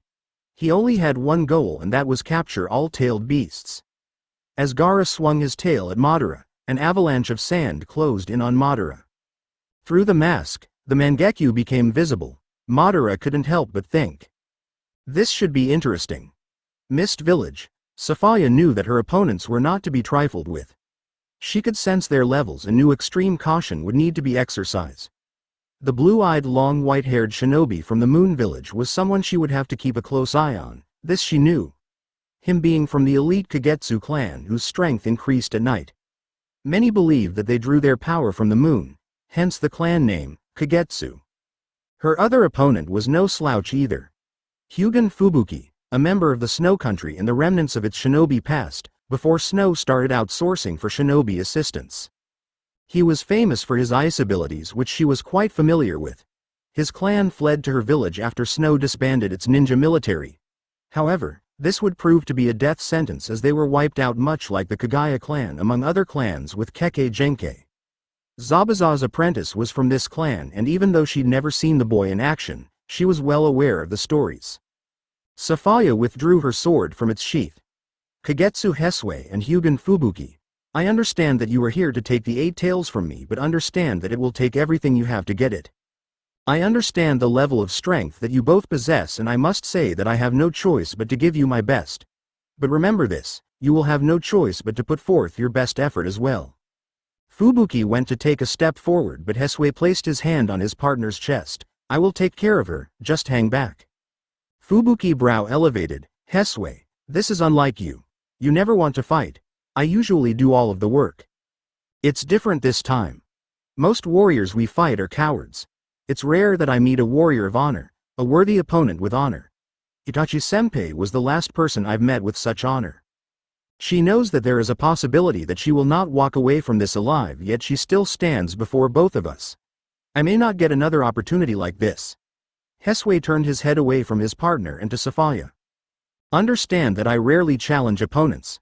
I'm hoping to get a good fight out of you. Please don't disappoint me, Safaya-san. A smile presented itself on his face.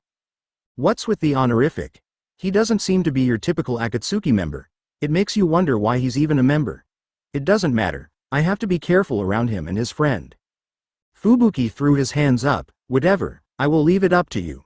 If see you get in trouble, I'm going to step in. Do that and I will kill you. Fubuki laughed at Hesue. That's just like you, Hesue.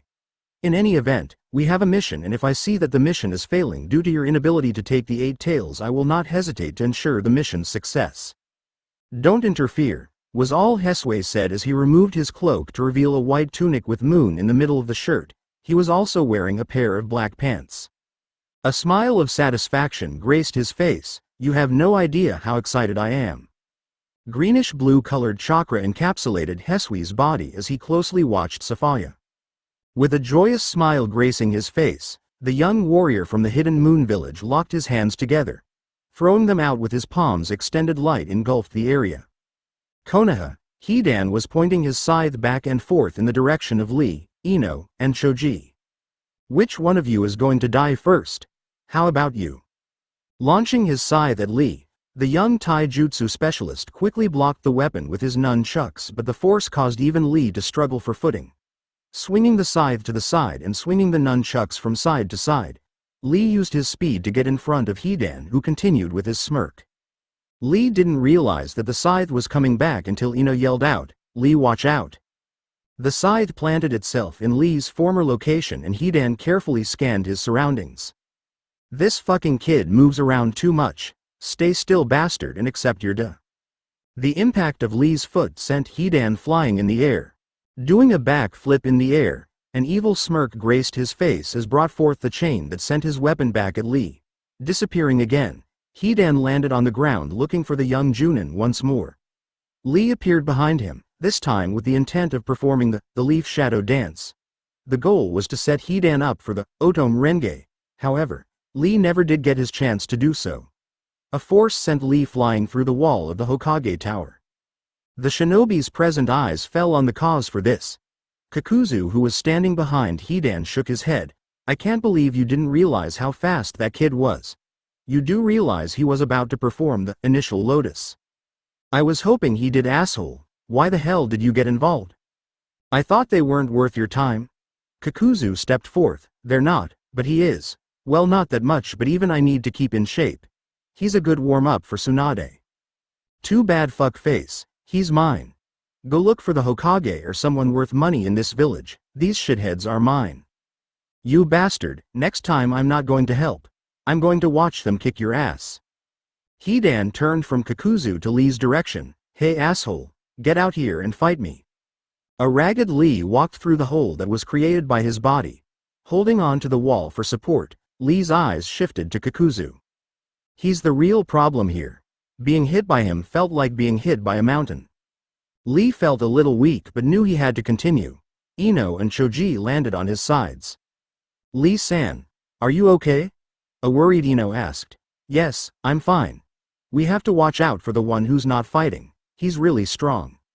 So how do we take care of his friend without him interfering? Choji's question presented the group with a challenge. The fatigued Lee took a fighting stance. We know their abilities. Well, at least to a degree. This Hidan guy, it was a little unclear about his ability. We know that he is much slower and he is invulnerable to bodily harm. So how do you deal with a person like that?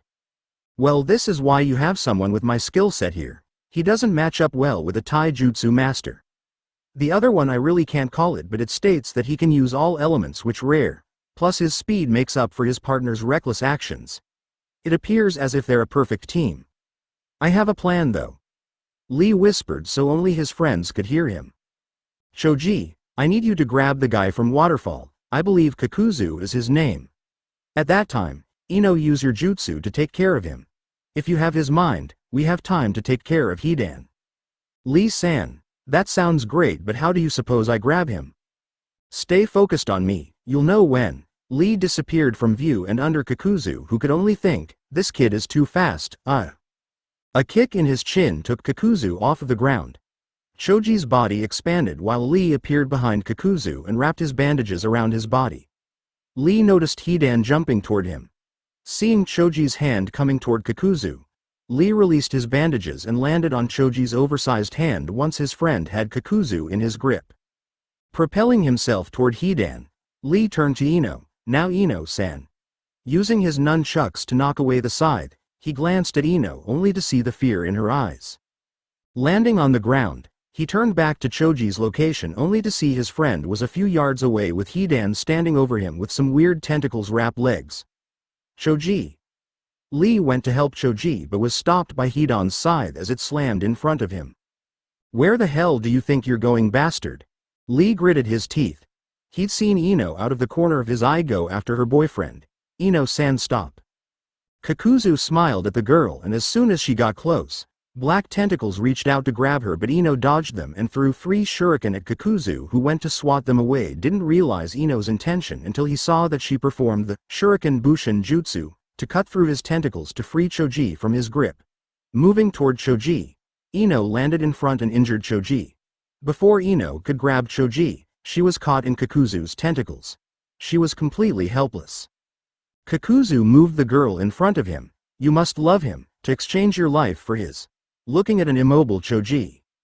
Know that she loves you a lot, she sacrificed her life for yours. Don't worry, you will be joining her shortly. Lee and Choji could do nothing as the tentacles pierced Ino's chest. Then in a burst of smoke, Ino disappeared. Hidan's reaction. What the hell? Lee's eyes widened as 2 shinobi appeared out of nowhere, piercing Hidan's heart with broad swords. Smiling, Lee shouted, Katetsu-san and Azumo. Kakuzu narrowed his eyes as he noticed that he and Hidan were surrounded by a group of leaf shinobi. Rado, Aoba, Genma, and Asuma with Ino over his shoulder with nearly finished cigarette in his mouth. Spitting out the cigarette, sorry Ino, Choji, and Lee for not arriving sooner. You guys seem to have your work cut out for you. Asuma-sensei, do you know where Guy-sensei is? Lee asked. Guy, Kakashi, and a few other shinobi are holding off the enemies at the gates. They'll provide support when they're done with their tasks. But that might be unnecessary. You all will provide support to Rado, Aoba, Genma, and myself. Lee, give me a quick rundown. It seems like Hidan's to be immobilized, but this Kakuzu guy seems to be the most dangerous. He is definitely hiding his true power. We'll have to be cautious. Lee informed Asuma. Kakuzu was getting annoyed. Fools. Really are underestimating us. Hidan, stop playing around and kill them so we can go after the Tsunade. Hidan turned to his partner. Would fucking love to, but I'm kind of between 2 swords, asshole. Why don't you help me out here? Your mess, you clean it up. Just don't let your guard down or you will die. You fucking bastard, you say that all of the time. It doesn't matter, they all will be a part of my ritual. Don't touch any of them. You can collect the bounty on that Asuma guy once I kill him. Lee studied the 2 interactions. They don't seem to be worried in the slightest. This isn't good. Asuma picked up on it immediately. Katetsu and Azumo, get away from him now. Both shinobi jumped away and landed next to Asuma. Lee used this time to grab Choji and bring him with the group. Ino immediately went to heal Choji when Lee laid him on the ground. Asuma glanced at Choji, then back at Hidan. Lee spoke, Asuma-sensei, I will follow your lead. What are we to do? Well, it's hard to decide. This one seems to be immortal and his friend over there, well, you need a long-range fighter to take him on. Neither of us fit well against this guy Kakuzu. Asuma couldn't help but think, Kakashi or Shikamaru would be good aid right now. We'll just have to hold them off till we get more backup or figure something out. Asuma's hands moved to his back pocket where he drew his chakra blades. Hidan rested his scythe on the back of his neck. Shithead. Do you really think you can beat me? I'm going to fucking annihilate you. Using his free hand, he removed the swords that were planted in his heart by Katetsu and Izumo. Placing his feet over the blood that leaked from the wound, he traced a circle with his foot enclosing himself inside the circle formed from blood. He then created a triangle within the circle. He pointed his scythe in their direction. You all will be a part of my ritual, especially you bowl-cut shithead. Asuma stepped in front of Lee. I'm your opponent, and your focus should be on me now. Very well, you bastard. Asuma slipped into his fighting stance. Lee and everyone else fall back and keep an eye on the other one. Everyone nodded. Asuma and Hidan didn't waste a minute for both warriors attacked one another.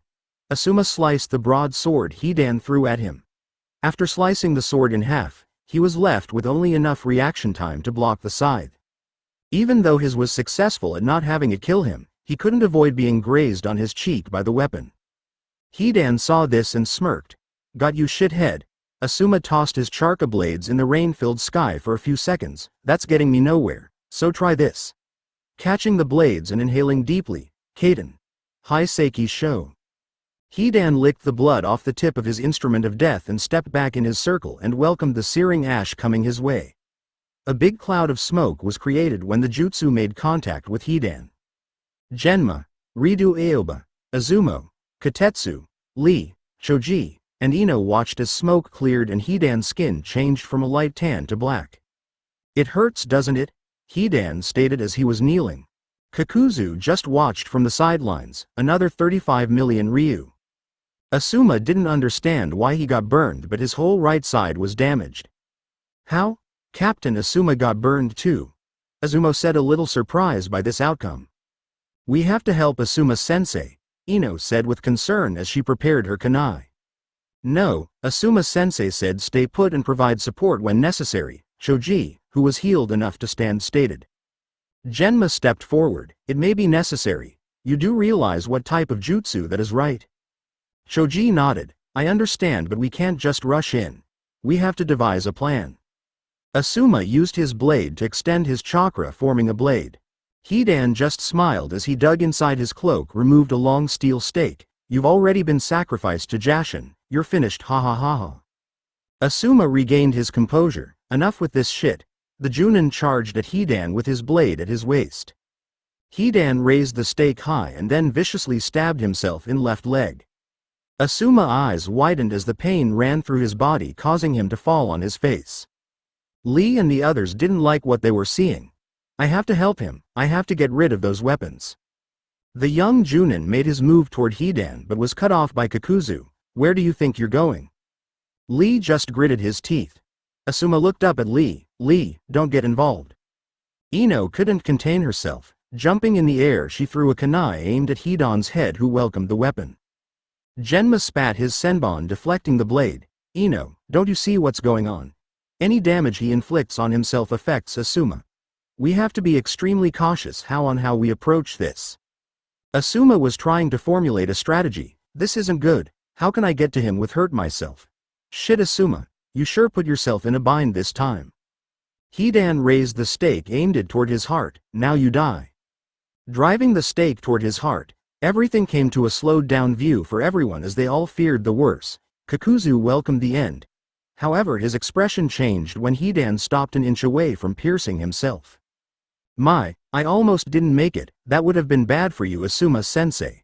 With his hands interlocked, Shikamaru was kneeling on the roof of the tower, his shadow trailing down the wall and below Hidan's feet. Shikamaru. Ino and Choji both yelled. Hidan's eyes shifted to Shikamaru. You bastard, how dare you stop me from completing my ritual? Great, Shikamaru gave me some time. Asuma couldn't help but think. Kakuzu was getting annoyed. You swat 20 more come. I'm not letting all that money get away. I will kill them all if you can't get the job done. Fuck off, Kakuzu, they're mine. Enjoy the view from the spectator seats. Hidan glared at Shikamaru. After I kill this bastard, you're fucking next. Asuma, When I give you the cue, I want you to decapitate this guy. Everyone's eyes widened. What do you mean, Shikamaru? Doing that will kill Asuma. I've been analyzing for the last 10 minutes and I noticed the weakness in his jutsu. That weapon of his was not designed to do maximum damage, it was designed to wound its opponent and draw blood. Once he has the blood in his body, he links his body with yours. The weakness is that it only works while he's within his circle, which is created by his own blood. Once he's outside of the circle, he's pretty much harmless. Don't worry though, once we get rid of him we will focus on his friend. So Taiko, you ready? Asuma rose from the ground slowly. Yes, just give the cue. Shikamaru slowly started to use his cage main to move Hidan out of the circle. Once he was outside of the circle, Asuma reached for a shuriken and threw it at Hidan's ear. The shuriken ripped through Hidan's ear, but Asuma didn't feel any pain. Great analysis, Shikamaru. Good thing I had you sit back and observe the fight or we might be done. Asuma smiled at his former student. Turning back to Hidan with a glare, you're finished. Hidan moved his eyes to Kakuzu. You can help me now, Kakuzu. I refuse. I told you if you let your guard down you were going to die. Hidan spoke through his teeth. You fucking shithead. Asuma wasted no time, he was in face to face with Hidan.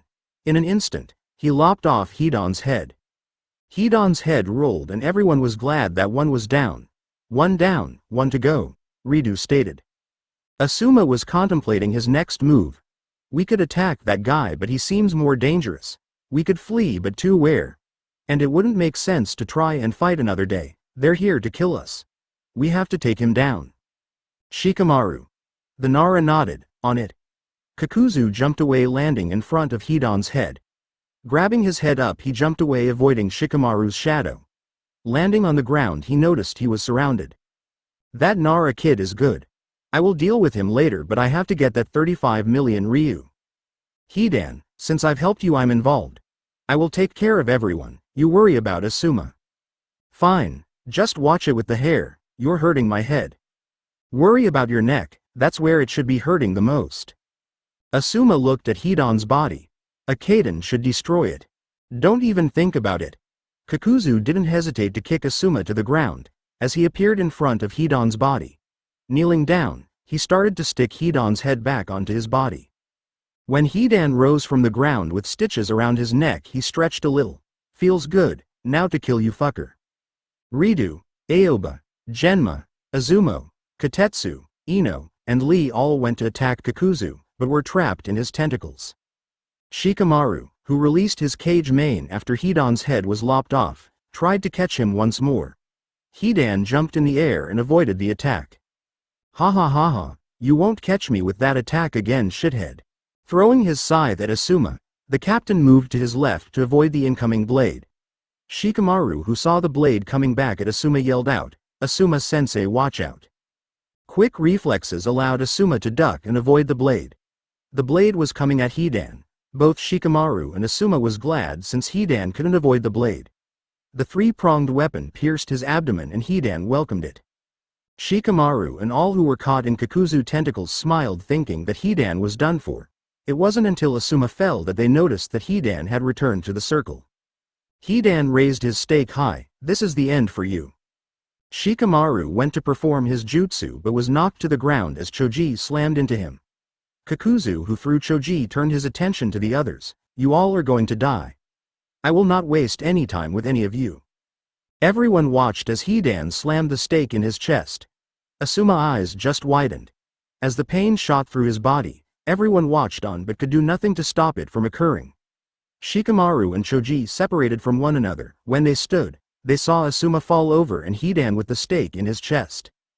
Kakuzu turned to Shikamaru and Choji. Give up, you all are going to. All that was heard was the sound of lightning crackling. With a bloody hand through his chest, Kakuzu heard of the jutsu and knew immediately who had performed it. Ha, take, Kaka. Kakashi ripped his hand from Kakuzu's chest.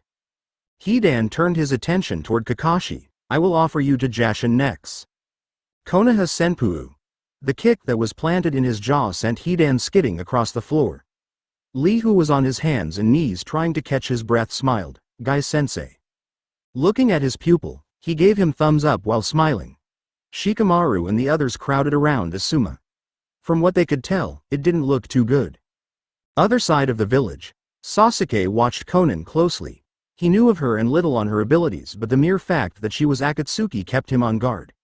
With Kusanagi drawn, the Uchiha was ready to attack. Conan created paper daggers and shurikens that hovered around her. Raising her hand, Conan pointed her index finger at Sasuke and the origami created weapons that flew at Sasuke. Electricity formed around Sasuke. Chidori Nagashi. The paper was disintegrated. With lightning still surrounding his sword, Sasuke propelled forward. When he was in close proximity, Kusanagi was brought forth with extreme force, cutting through a paper clone of Conan. Sasuke, who had held the extended sword in his right hand, already knew of Conan being behind him. Twirling the sword in his hand through the rain, he raised the blade swiftly to rest on the back of his neck. "You're going to have to do better than that, Uchiha Sasuke." Drenched hair covered Sasuke's eyes, but it couldn't cover the smile on his face. "You underestimate me greatly. That spot you're in is because I wanted you there." Conan looked around to say she was surrounded by explosive notes, but how? Irrelevant. Checkmate. Sasuke formed a hand seal that set of a chain reaction. Sasuke turned and slowly walked away as the explosion continued to flare in the background. "Okay. Time to head out and take care of the rest." Slightly shifting his head and looking back, Sasuke sucked his teeth out of frustration. Conan was floating in the sky with wings made of paper. The blue-haired female nin addressed Sasuke. "God has passed his judgment and sent his angel to exact his wrath. I will kill you and retrieve the eyes of Uchiha Itachi." "So, Madara is afraid of me getting the eternal Mangekyo? He should have come for me himself. Sending someone weaker than me was foolish." Ignoring Sasuke, she decided to show the Uchiha how wrong he was about her. Slowly bringing herself to the ground, Conan's wings expanded. Sasuke's Sharingan was activated and spinning wildly as he was preparing to predict her movements. The wings broke apart to form paper doves that came at Sasuke with extreme force. Sasuke launched Kusanagi at Conan, who sidestepped the blade and continued her assault. Sasuke performed a series of backhand somersaults, timing it perfectly as each dove sailed past him.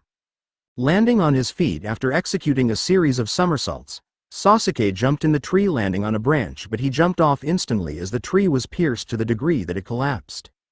While in the air, Sasuke formed the seals to perform Kaden Housenka no Jutsu. Multiple flames came toward Conan, who merely used the doves to dissipate the attack. Sasuke was pierced by the doves and he could do nothing while suspended in air. Falling to the ground, a bunch of wooden planks crashed to the ground below. Conan tilted her head, avoiding Sasuke's right foot. Spinning around, his backhand was blocked by Conan's right forearm. This threw Sasuke off guard as he wasn't expecting her to be great at taijutsu. Sasuke instantly devised a plan. Fading from view, the Uchiha appeared directly under Conan with the hopes of sending her upward. Execute Konoha Kage Boyu. Using Thonch his Shishi Renden. But Sasuke's foot connected with a clone made out of a bunch of paper. Pushing off of his hand, Sasuke was now standing looking at Conan on a roof, giving him a look of indifference. Closing her eyes and placing her hands together, forming a hand sign, Sasuke noticed paper accumulating at 4 points until a windmill wheel was formed at each point. Sasuke already knew that this wasn't a good thing. Conan opened her eyes. Food and windmill cyclone assault.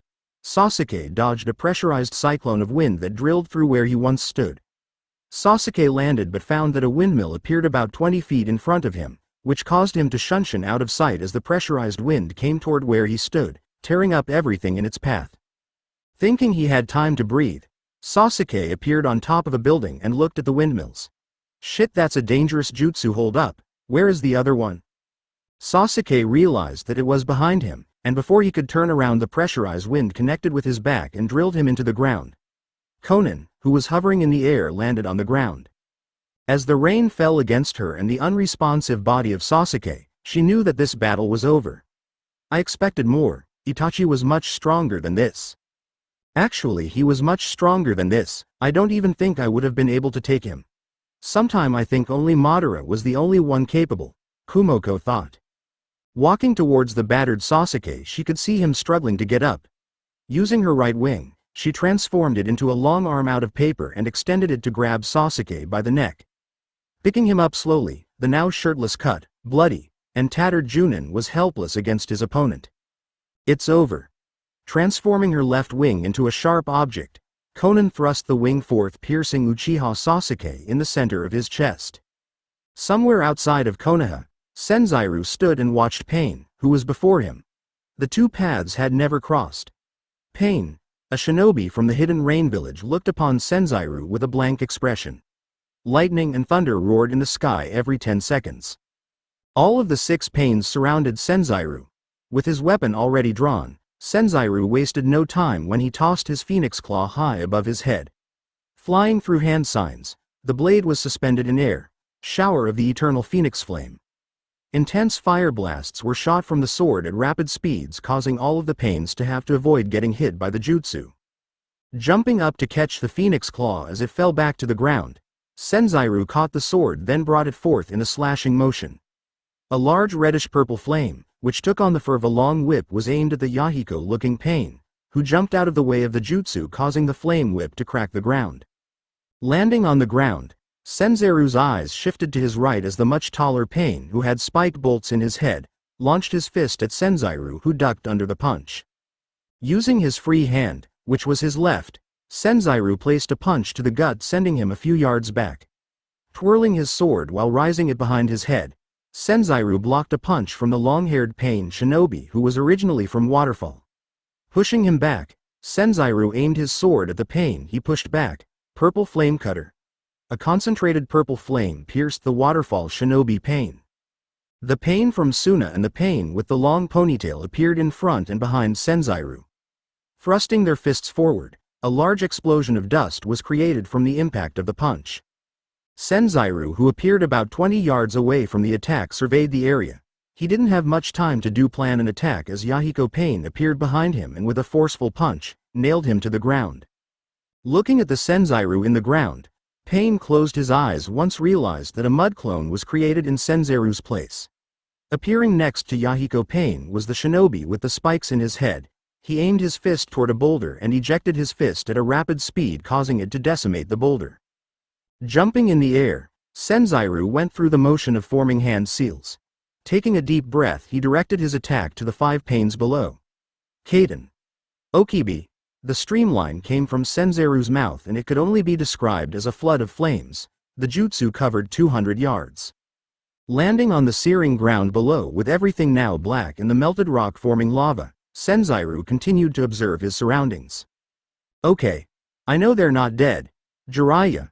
You gave us what we needed to beat him, but even so, how can I beat a person who really isn't here? I guess you couldn't make it too easy for us. The good thing is I know, what? Senzaru knew they weren't dead, but he was expecting some damage. Looking straight ahead, all of the Pains were gathered, with an additional 6th Pain. The Pain from grass smiled at Senzaru, who was trying to figure out why the others were not harmed. He must be responsible. How though? Senzaru had an idea about what happened but needed confirmation. A phoenix came out of nowhere from behind Senzaru and flew directly at the grass Pain, who absorbed the attack with his hands. Just as I figured, he's able to absorb attacks. So Pain has a shinobi who can fight from long range, another who can absorb jutsu, 2 with extreme power, one which doesn't do much but seems to be the main one, and another one I'm not too sure about yet. Okay Senzaru, time to go all out. Senzaru wasted no time biting his thumb and slamming his hand into the ground. Kuchiyose no Jutsu. The Pains that were gathered just watched as a portal opened beneath Senzaru and a reddish-orange flames engulfed Senzaru, covering him completely. Inside the flames, Senzaru was slowly transforming from his normal state to his fusion state with Xenos. The fusion was now complete and his black hair was now replaced with red hair with orange tips, while the eyes went from a golden hue to an orange flame hue. With the wings protruding from his back, Senzaru slowly rose from his crouching position. No more games, Pain. I never thought I would have the honor to fight a shinobi with the Rinnegan. I never expected to fight a descendant from the great Senju clan, well, one who is as strong as you. God has chosen to pass judgment on Konoha and the Senju clan. I would send my angel of death to carry out this task normally, but she is wiping out the other half responsible for the formation of this village. With the Senju and Uchiha presence completely gone from Konoha and the world, I will be able to rebuild the world as it once was. Pain informed Senzairu. You underestimate Konoha and the Child of Destiny, Uzumaki Naruto. Child of Destiny. You speak of nonsense. Uzumaki Naruto is being dealt with as we speak. I'm not worried about the nine-tailed Jinchuriki. If worse comes to worse, I will deal with him myself. Well, Kami-sama, forgive me if I don't roll over quietly. You deeming yourself a god, what a joke. Last I knew you were under Uchiha Madara, a man who lost to my great-grandfather at the Valley of the End. I can understand why your god has sent a soldier to deal with me. The Senju has always been respected by all for our talent. Even though I am flattered your organization would have been better off going after Uzumaki Naruto, he has surpassed me. You would have been better off too going after Uchiha Sasuke. I wouldn't be surprised if he has surpassed me as well. Pain, you have selected the wrong person to come after for two reasons. 1. I am not the strongest, and 2. I don't plan on holding back whatsoever like Sasuke or Naruto would. I am going to kill you. Yahiko Pain sent all of his subordinates at Senzairu. Senzairu however had his eyes on one Pain, and that was the shinobi from grass who absorbed energy. Appearing in front of this Pain, Senzairu performed Cutting Nail of the Phoenix, which was a large slash across his chest. However, it seemed like 3 talons leaving flames in its trail cut the chest, causing him to drop to the ground. Immediately slamming his hand into the ground after slashing Pain, Fuden, Yonten Hanankan. The barrier made of flames encased the grass Pain. Senzairu looked at the other 5 remaining. There is no way to absorb my jutsu. Looks like you have a battle on your hands, Kami-sama. Yahiko Pain focused his gaze on Senzairu. Just because you have sealed one of us doesn't mean you can avoid your judgment. You will die here today, Senju Senzairu. Pointing his hand at Senzairu, the remaining 4 disappeared from view while Yahiko Pain remained. Senzairu took off after Yahiko Pain, moving the sword to his right hand and holding out his left hand. The phoenix tattoo on his arm started to glow. In that moment, a fiery phoenix shot from his arm toward Yahiko. Appearing in front of Yahiko was the Pain from the Fuma clan, the one with a ponytail. Bringing his hands together, he formed a shield that looked like a panda that blocked the phoenix fire attack. Appearing in front Senzairu unexpectedly was Yahiko Pain, who planet-punched Senzairu's gut. The Pain from grass and the Pain from Suna appeared behind Senzairu, placing a punch to his back which punched him into the ground. Standing over Senzairu, the grass Pain, the waterfall Pain, and the Suna Pain watched as Senzairu disappeared into flames. Senzairu appeared behind Yahiko Pain. I know where the real you is at now. Yahiko's Pain eyes expanded when he realized that he wasn't Senzairu's target. Senzairu's target was dead ahead. Realizing this, Yahiko Pain yelled out, "Stop him at all cost." Senzairu was zeroing in on his target. When he finally got within range, flames were slowly drawing from the atmosphere into his blade, turning the blade from silver to a fiery red. When the sword color changed from the fiery red to a brilliant orange, Senzairu brought forth the blade, slicing nothing, creating a brilliant neon orange flame that illuminated the area and the sky, which he flew through. However, a shinobi with long black hair and the Rinnegan appeared from the flames, followed by Senzairu with a slash across his chest. Both were floating through the air. Nagato couldn't help but think, how did he know?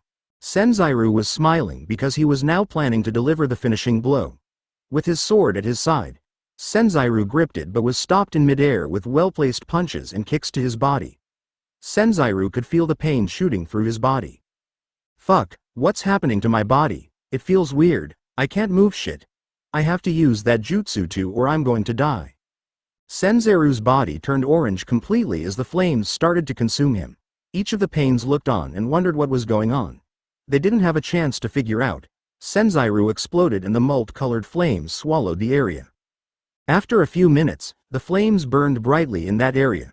Senzairu stood a few yards from the flame with his shirt completely removed and he was back in his normal state.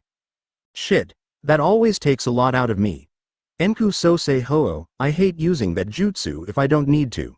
But the situation called for it and Senzairu's eyes widened when he saw Nagato standing a few yards in front of him. The Akatsuki cloak was removed, revealing the slash across the chest caused by Senzairu. Senzairu saw the other Pains laying on the ground before Nagato.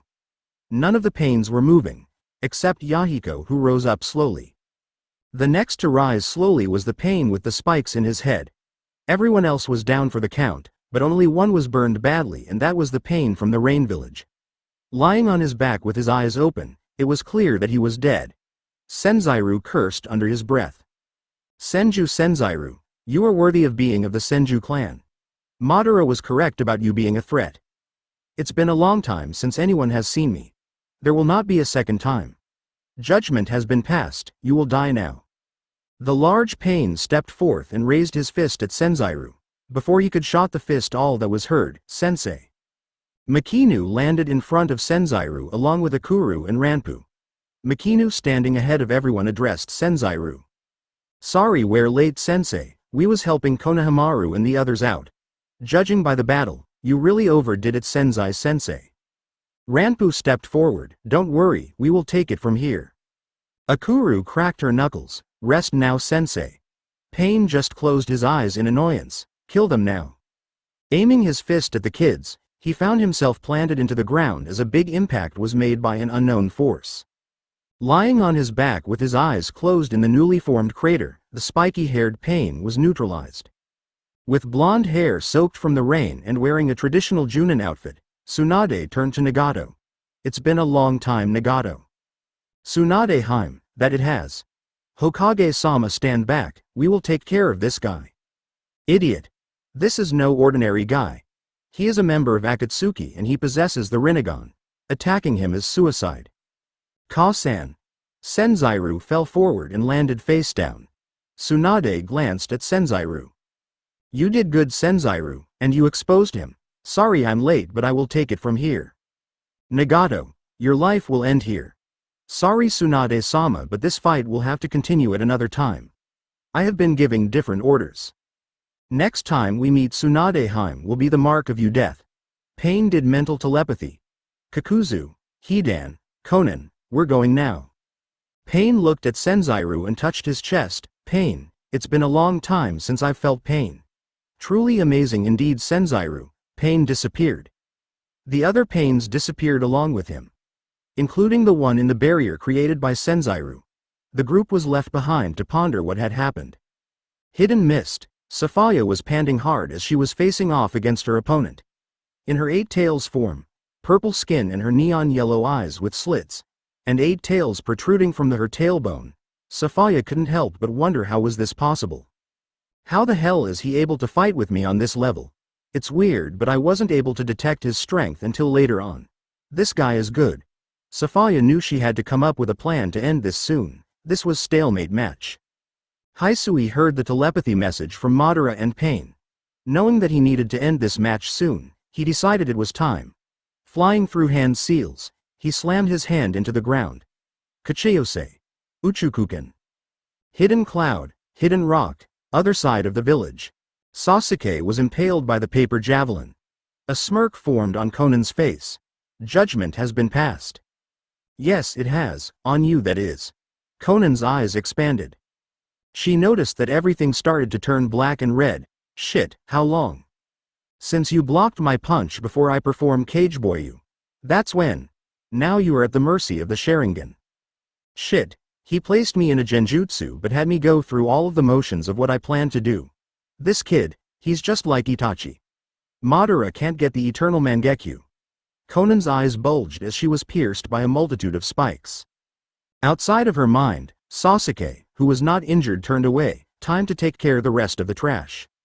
Sasuke heard clapping and turned around. Very good, Sasuke-kun. Your powers have grown, which means your eye is deteriorating. It won't be long before you become blind. Sasuke glared at Madara with his Mangekyo active.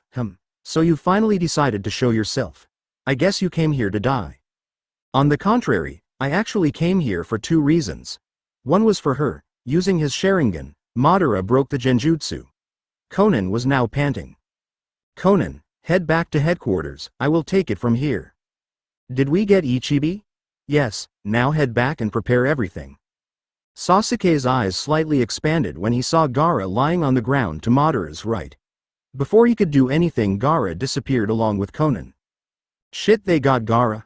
I have to stop them here, Madara. I was planning to use this on that lady, but since you're here it will work just as his hand to the sky as electricity was flowing from it. Not even you can dodge this. Be gone with lightning. In the sky a large electrical beast formed, and when Sasuke brought his hand down, lightning explosion decimated 1/3 of the Uchiha district. Looking to the wreckage, Sasuke narrowed his eyes when he saw Madara alive. Wow, that was pretty good, Sasuke. I would have been dead if it wasn't for Susanu's true form. True form? What the hell is that? Sasuke watched as a large humanoid started to form. Madara started explain. Susanoo has 2 techniques associated with it. You can use it as a taijutsu form, which would become very dangerous, but that's only using Susanoo to half of its potential. The real potential lies in its summon. As you can see, I was able to block that devastating jutsu you created. Shit, I have to reach the 3rd level. Transforming into the 3rd level of the Curse Seal, Sasuke's Kuroi wings and Mangekyo Sharingan made him look like a fallen angel. I'm going to end this now. Sasuke was preparing to end the battle, but when the humanoid summon removed the sake gourd from his hip, forming a chakra blade. The time has come, Sasuke, hawk or snake. Thrusting the blade forth before Sasuke could react, Uchiha Sasuke was pierced by the legendary Totsuka. Shit, what's going on? My power is leaving me at a rapid rate. Sasuke transformed back into level 2 and slowly level 1.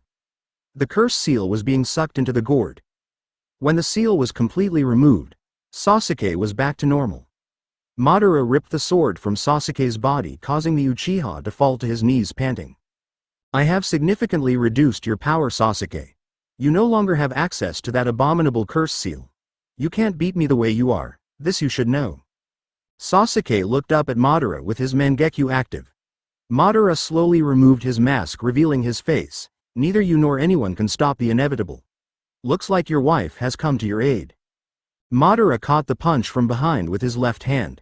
Sakura, who had a glare in her eyes that would have killed Madara if it could, addressed the Uchiha. So you're the infamous Uchiha Madara. What did you do to Sasuke-kun?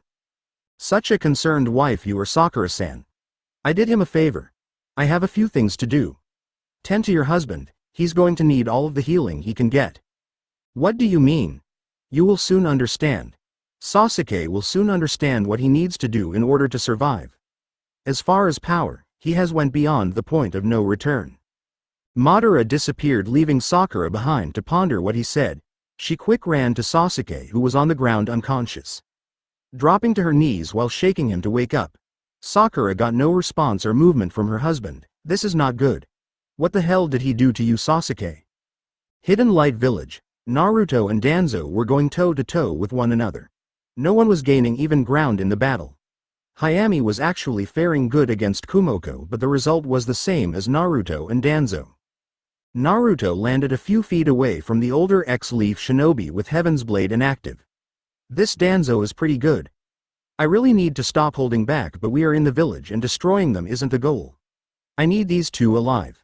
Okay, time to end this. Danzo saw the change in Naruto's demeanor immediately. I have to stop playing as well. I will end this now. Mangekyo Sharingan. Danzo's regular Sharingan transformed to the Mangekyo Sharingan form, that of Kakashi's. Naruto was instantaneously caught in the genjutsu that was cast. Fell into his knees. Danzo gave a little smirk as Naruto fell on his face. Checkmate. Turning to Hayami and Kumoko, who finished exchanging blows in the rain and was glaring at one another, Danzo pointed his finger at Hayami and froze the girl in her tracks. Hayami could barely move. She turned her head to see Naruto on the ground and Danzo pointing his finger at her. Kumoko, kill the girl. We will take Naruto with us. The point of this whole evasion was to make sure Naruto was isolated. The Nine Tails has always been the goal, getting the rest was not required at this time. Kumoko, kill the girl. We will take Naruto with us. The point of this whole evasion was to make sure Naruto was isolated. The Nine Tails has always been the goal, getting the rest was not required at this time.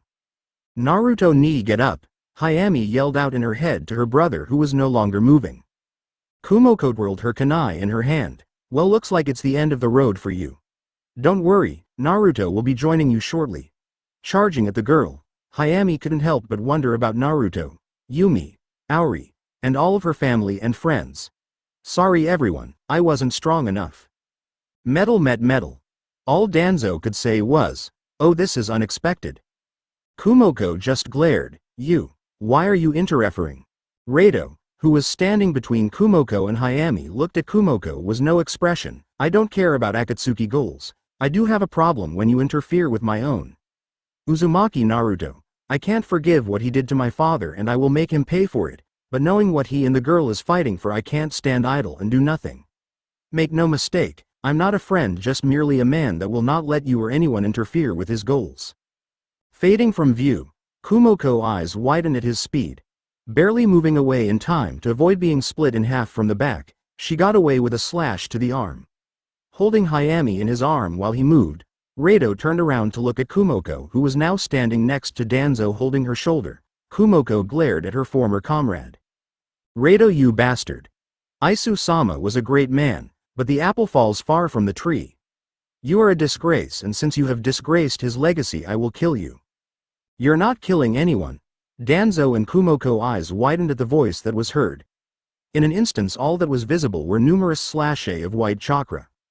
Appearing in front of Hayami and Rado with his back now to Kumoko and Danzo, who was standing still not realizing what happened, Naruto turned his head slightly, glaring at Danzo and Kumoko, who fell to the ground slowly with multiple slashes across their body.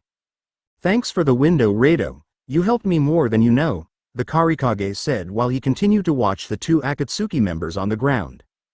Danzo couldn't believe what he was seeing. I don't understand. How did you break the genjutsu from the Mangekyo? It's impossible. Naruto smirked. I am the Jinchuriki of the Nine Tails and I can always use the fox to break the jutsu. But more importantly than that, I was trained by Ryuho to combat genjutsu. Genjutsu is useless against me. My sister over there also is impervious to genjutsu. Hayami, you played it to a T with the shocked expression. Smiling, yay. But luckily this guy interfered or I would have been dead thanks to you. Come on. I wanted her to taste victory just a little before I pulled the blanket from under them. They had this all planned? Impressive, Rado smirked at the ingenious of Naruto and Hayami. Kumoko was pissed. You bastards, you tricked us. Yes we did. I wanted to leave you two alive to get more answers, but that's not going to happen. Death is all that awaits you two. Naruto raised Heaven's blade to the sky. The rain clouds slowly parted, causing the raining to stop and the sun to shine brightly. Multiple dots formed in the sky. Bringing the sword down in a slashing motion to his right side, the dots fell from the sky, crashing down upon Kumoko and Danzo. A big dust cloud was created when it made contact with the two shinobi. Naruto sucked his teeth. Shit, they're not dead. Danzo, who was barely standing, was breathing heavy. Kumoko was still on the ground. Slowly rising, Danzo glanced over at his partner. It seems we have no other choice.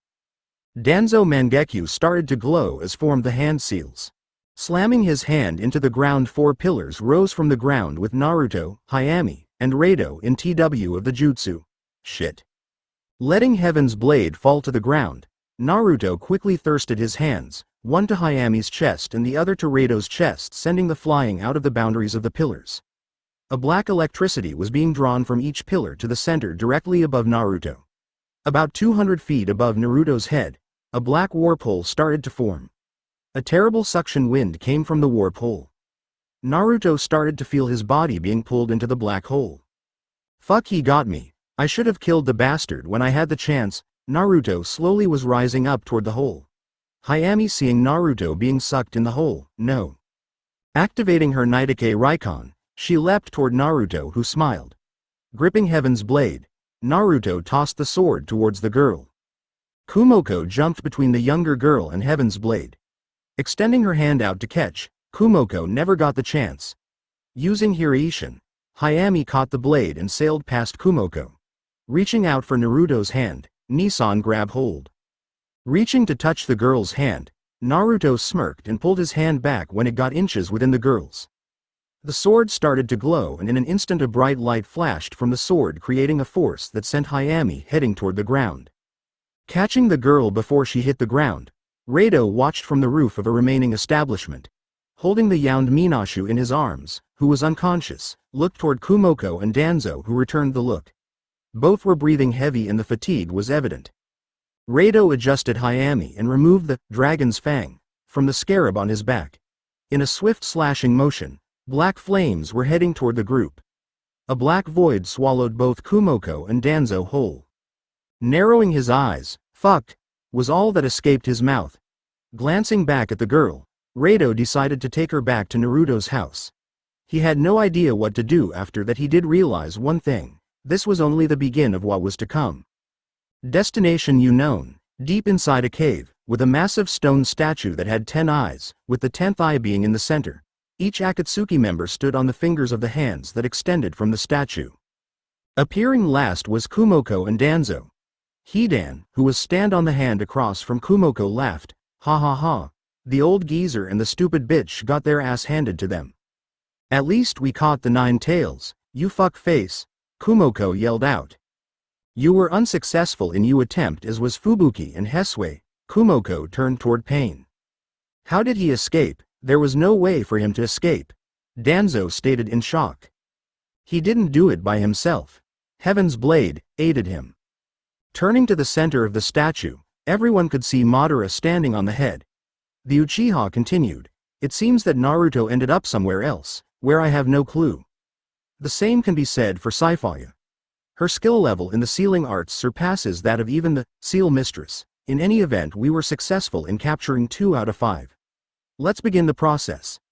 It will take you all 3 days to remove the Jinchuriki from each of the vessels. Get to work. Madara faded from view, leaving everyone behind. Pain addressed the group. "Let's get started with Gaara first." Performing the extraction, Gaara screamed as the Ichibi chakra was being ripped from Gaara. Madara, who was standing on top of the mountain, in which the extraction was being performed inside a cave within the mountain, looked up to the sky. The beginning of the end is near.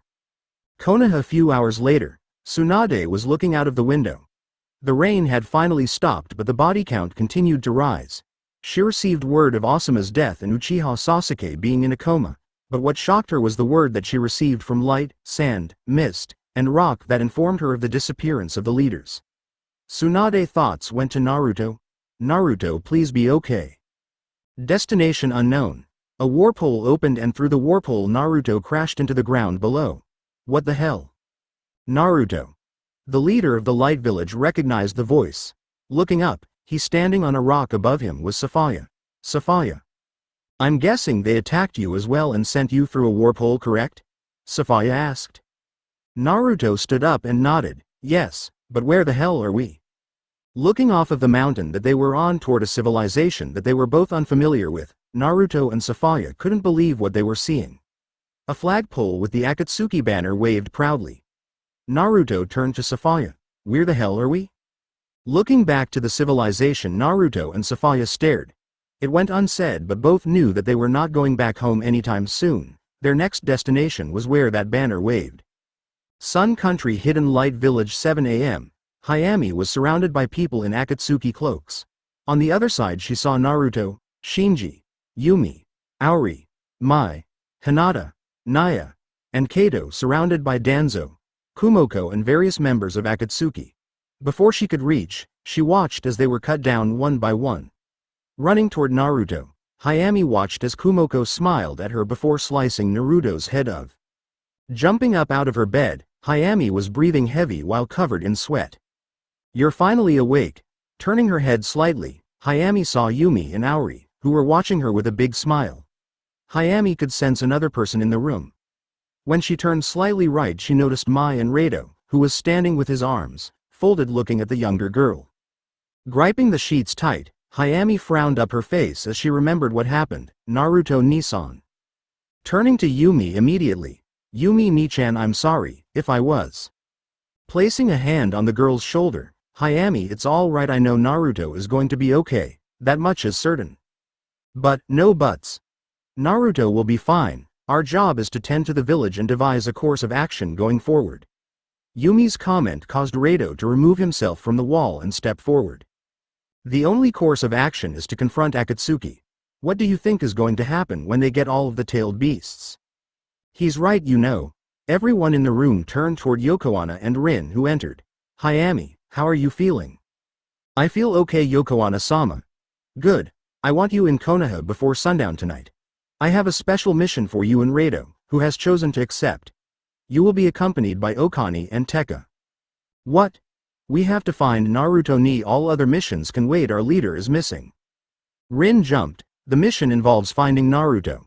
There you will be debriefed by Tsunade-sama, who will discuss the strategy to go forward. Hayami, you are our ears and one of the best in the village. I can't just leave the village in such a state. I'm needed here. What if Akatsuki comes back? Hayami was trying to get everyone to see reason. Yumi spoke. Hayami, don't worry about the village. Akatsuki's goal is Naruto. Now that he's away from the village, they're probably searching for him. Unless Naruto shows up here, I don't think they will come here. Hayami, you're just gathering info. Once you do that, just come back.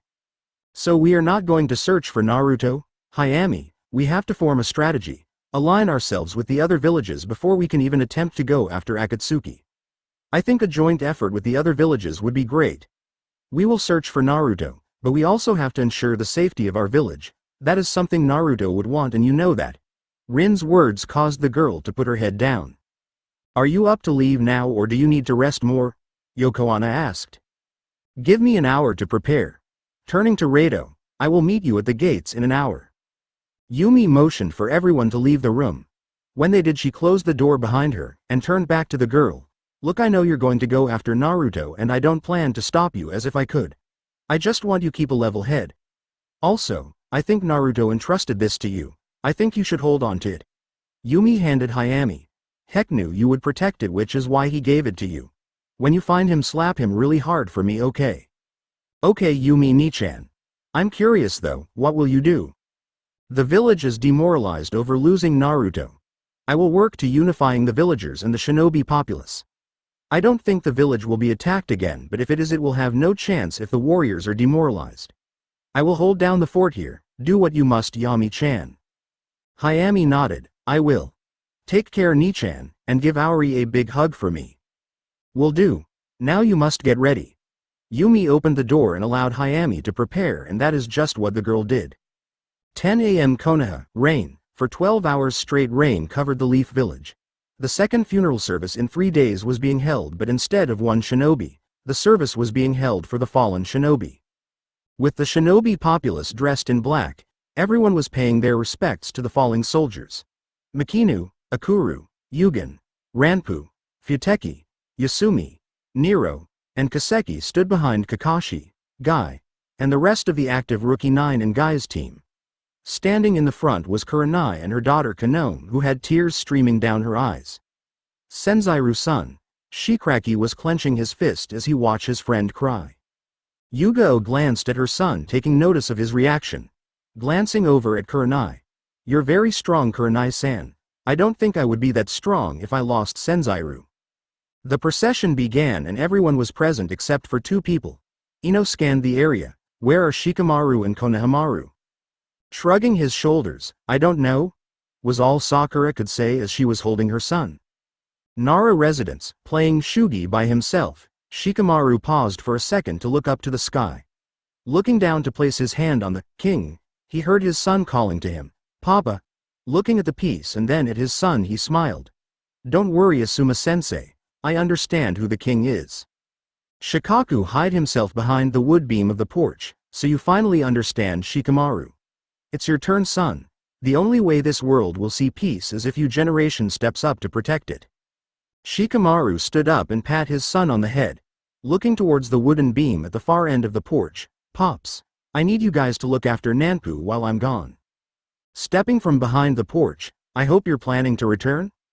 Looking at his son, yes.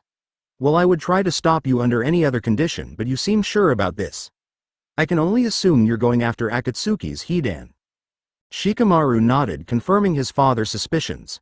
Walking toward his father with Nanpu in tow, Shikamaru stopped when he was side by side with Shikaku. I have a plan and my squad will succeed. I will be back in a week or so and Akatsuki will be down 1 member. That may be true, but your leader hasn't told you to move. Besides, isn't finding Naruto more important? Your village should come first. Shikamaru smiled. Naruto is fine. That much I am certain of. I know full well what he's capable of, and he is the piece that will determine if we win this war or not. Losing him easily won't happen. Trust me, he will show up when we least expect it. But in the meantime, I will be doing this to ensure my village's safety and for Asuma-sensei. Looking forward, Shikamaru saw Ino, Choji, and Lee waiting. Walking up to the group, Shikamaru looked into the eyes of his comrades. Are you all ready? Receiving nods from everyone, Shikamaru and his group vanished from view. Nanpu reached his hand out, toward where Shikamaru stood. Father. Shikaku knelt down next to the little boy. Don't worry, your father will be back soon. Come back, Shikamaru. Somewhere in Fire Country, standing on a cliff looking toward the Hokage monument from miles away, a smile was present on Konohamaru's face. Hanabi-chan, I apologize for leaving without letting you know. Kurenai-san, Asuma, I will bring an end to this. Hidan laughing flashed quickly in his head, causing his expression to change to one of grimace. With his hidan around his head and Leaf's signature Navy shinobi outfit, Konohamaru faded from view. Noon Konoha gates, Shikamaru and his group were at the village gates.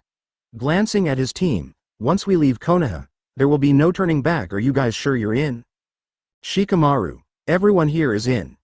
We now know what we're up against. With you at the helm of the strategy, I'm sure we are going to kick their asses. Ino's confidence caused the group to smile. Shikamaru's eyes shifted to his left. So you're coming too? I guess Konohamaru went ahead. Hanabi nodded. Yes. Great, you will be more than what we need. Your Byakugan is highly valued. If that's it, let's move. Not so fast. Everyone recognized that voice. Turning around, the group saw Tsunade standing with her arms crossed, glaring at the group. Shikamaru, you're not leaving this village, none of you are. I'm not a leaf shinobi, so I can do what I want. As I recall, you and Naruto both were in agreement about stopping Akatsuki. I was against attacking Akatsuki directly, but you two were for it. With the team I have now, I can eliminate 2 of its members. Tsunade shook her head. I cannot allow that, Shikamaru. We need to form another strategy. Actually, I think Shikamaru's way is the best option. Everyone turned to the entrance of the gate to see Kakashi leaning on the door with his arms folded. Kakashi, I can't believe you are agreeing with them. We can't afford to lose another valuable shinobi. I understand Asuma meant a lot to you all, but each and every one of you is valuable assets. Hanabi stepped forward. So do you prefer we wait around until they hit us again? Truth, Hokage-sama, we were caught off guard and we paid for it dearly. Sasuke is in a coma. Senzairu is in a coma. And all of the Jinchurikis are missing except for Cowan, which puts us in an even tighter spot. What you're asking is for us to be sitting ducks, and I rather be the hunter instead of the prey. Hanabi, this isn't about buying. She's right, Hokage-sama, don't worry, Tsunade. We won't do anything dangerous. Consider this a recon mission. I will make sure everyone returns. Tsunade thought about it for a second. Okay, Kakashi. But I want status updates every few hours. Will do. Shikamaru, we should get a move on it already. Kakashi turned toward the outside of the village. Shikamaru nodded. Very well, let's move out. Oh, and Tsunade, if Tamari returns to the village, let her know. I'm sure that she is going after Akatsuki as well, seeing as Gaara was taking. You all are fools, but I will relay your message. Return back alive, everyone. The 6 members of Team Kakashi stared into the unknown. With their final resolve, Team Kakashi faded from view. Tsunade prayed for their return. Turning around, she headed back to the tower to prepare. 7 p.m. Konoha Hospital. Sakura and her younger son looked on as Sasuke lie in the bed with no physical injuries, all mental. The one noticeable thing is the mark on Sasuke's neck is now gone. As the Uchiha lay unconscious, Sakura and Hidoko watched him. Sakura examined Sasuke and noticed that his eyes got worse. His eyes are slowly deteriorating and the Mangekyo is the cause. Using it only speeds up the process. His chakra also seems lower than usual. Sasuke-kun, what's going on with you? Hidoko tapped Sakura. Mama, is Papa going to be okay? Yes, your Papa will be fine. He's the strongest in the leaf, he will be fine. He just needs his rest. Sakura said to reassure the boy, but the truth was she didn't know whether he would be or not. Sasuke, who was conscious for the last 3 hours, listened to his family speak. He remained calm and played the role of the unconscious patient. Madara, the curse seal is gone, but I don't care about that. I knew the Mangekyo would make me weak one of these days, but never knew that extensive use would bring this about. So this is why Itachi showed me the drawbacks of this eye. If I am to stop Madara, I know what I must do. Is this the reason you sacrificed yourself, brother? I have hospital unnoticed, then I have to send for Jugo, Karen, and Suigetsu. They will help me get to Madara and I will end this once and for all. Naruto, I will find you as well. I hope you're still alive, Tonkichi. Sasuke continued to play unconscious and listen to all around him. He would escape as soon as he got the opening. The quicker he got out of here the better. The past few hours he heard a lot of commotion but had no idea what was going on. He could only guess that Akatsuki hit Konoha hard and the body count was enormous. He did overhear that all leaders from the hidden villages, the ones that had Jinchurikis as their leaders, were missing except Cowan. This was not good. It wouldn't take long for Akatsuki to go after him. Sasuke knew that he needed to get to Madara before he could Cowan. For now he would play unconscious and when no one was around, he would make his move. Second level, Yugo, Shiraki, Makinu, Ranpu, and Akuru were all standing around Senzeru's bed. Ranpu, who had his arms folded and his Byakugan active, was looking at his sensei chakra flow. That guy Pain really injured sensei bad. His chakra flow is out sync. What the hell did that Pain guy do? Is he really that powerful? Makinu questioned. Akuru shook her head. I don't know, but he did put Senzai sensei in the hospital, so that should speak volumes about his ability. I heard of Akatsuki's strength but I had no idea. I mean both Senzai sensei and Sasuke senpai are in the hospital. This isn't good at all. Senzairu will be fine. I'm more worried about Konohamaru-kun. No one knows where he's at. I think he left the village. Yugo pointed out. Konohamaru Nissan isn't here. But we can't lose him. He's going to be the Rokudame. Makinu slammed his hand in his fist. The 7-year-old Shiraki spoke. Konohamaru ni, did he go after the guy that killed Uncle Asuma? Everyone looked at the boy. Asuma, he's dead? In a weak voice everyone turned to see Senzairu. Ranpu looked at everyone who put their head down, stepping forward. Yes, Senzai sensei. He was killed by a member of Akatsuki. Senzairu, who was still weak, closed his eyes as the pain of losing his best friend stung. Slowly opening his eyes, can someone please fill me in to what happened while I was out? Yugo spoke. Gaara, Asado, Naruto, and Safaya were all captured. Senzairu's eyes widened. Naruto. Well, we don't know if he or Safaya was captured. According to our sources, they were sucked into a wormhole. For all we know, they can be in Akatsuki hands or they can be somewhere unknown. The fact of the matter is we are going to have to move soon, Yugo stated. Senzairu spoke once more. I think the goal should be Cowan. He is the last one left. All nations should be shielding him until we can find out what's going on with Naruto and Safaya. Until notified otherwise, he is the last Jinchuriki, and if Pain goes after him he doesn't stand a chance. Where is our intel about the members sent after Gaara, Asado, Naruto, Cowan, and Safaya? Well, according to the info we've received, Gaara was attacked by a masked Akatsuki member, which means he was attacked by Madara. Cowan was attacked by Zetsu. Asado was attacked by Shukaki Boka, Naruto by Danzo and Kumoko, and Safaya by Hisui and Fubuki. Senzairu contemplated for a minute for responding. Well, we now know who is in the top tier. Boka was strong enough to capture Asado by himself, so he is definitely someone to watch out for. Hisui and Fubuki as well. They were able to take on Safaya, so they must be formidable. Our best bet is to formalize a strategy and put it into effect. Where is Shikamaru? He left the village 20 minutes ago with Ino, Choji, Lee, Kakashi, and Hanabi.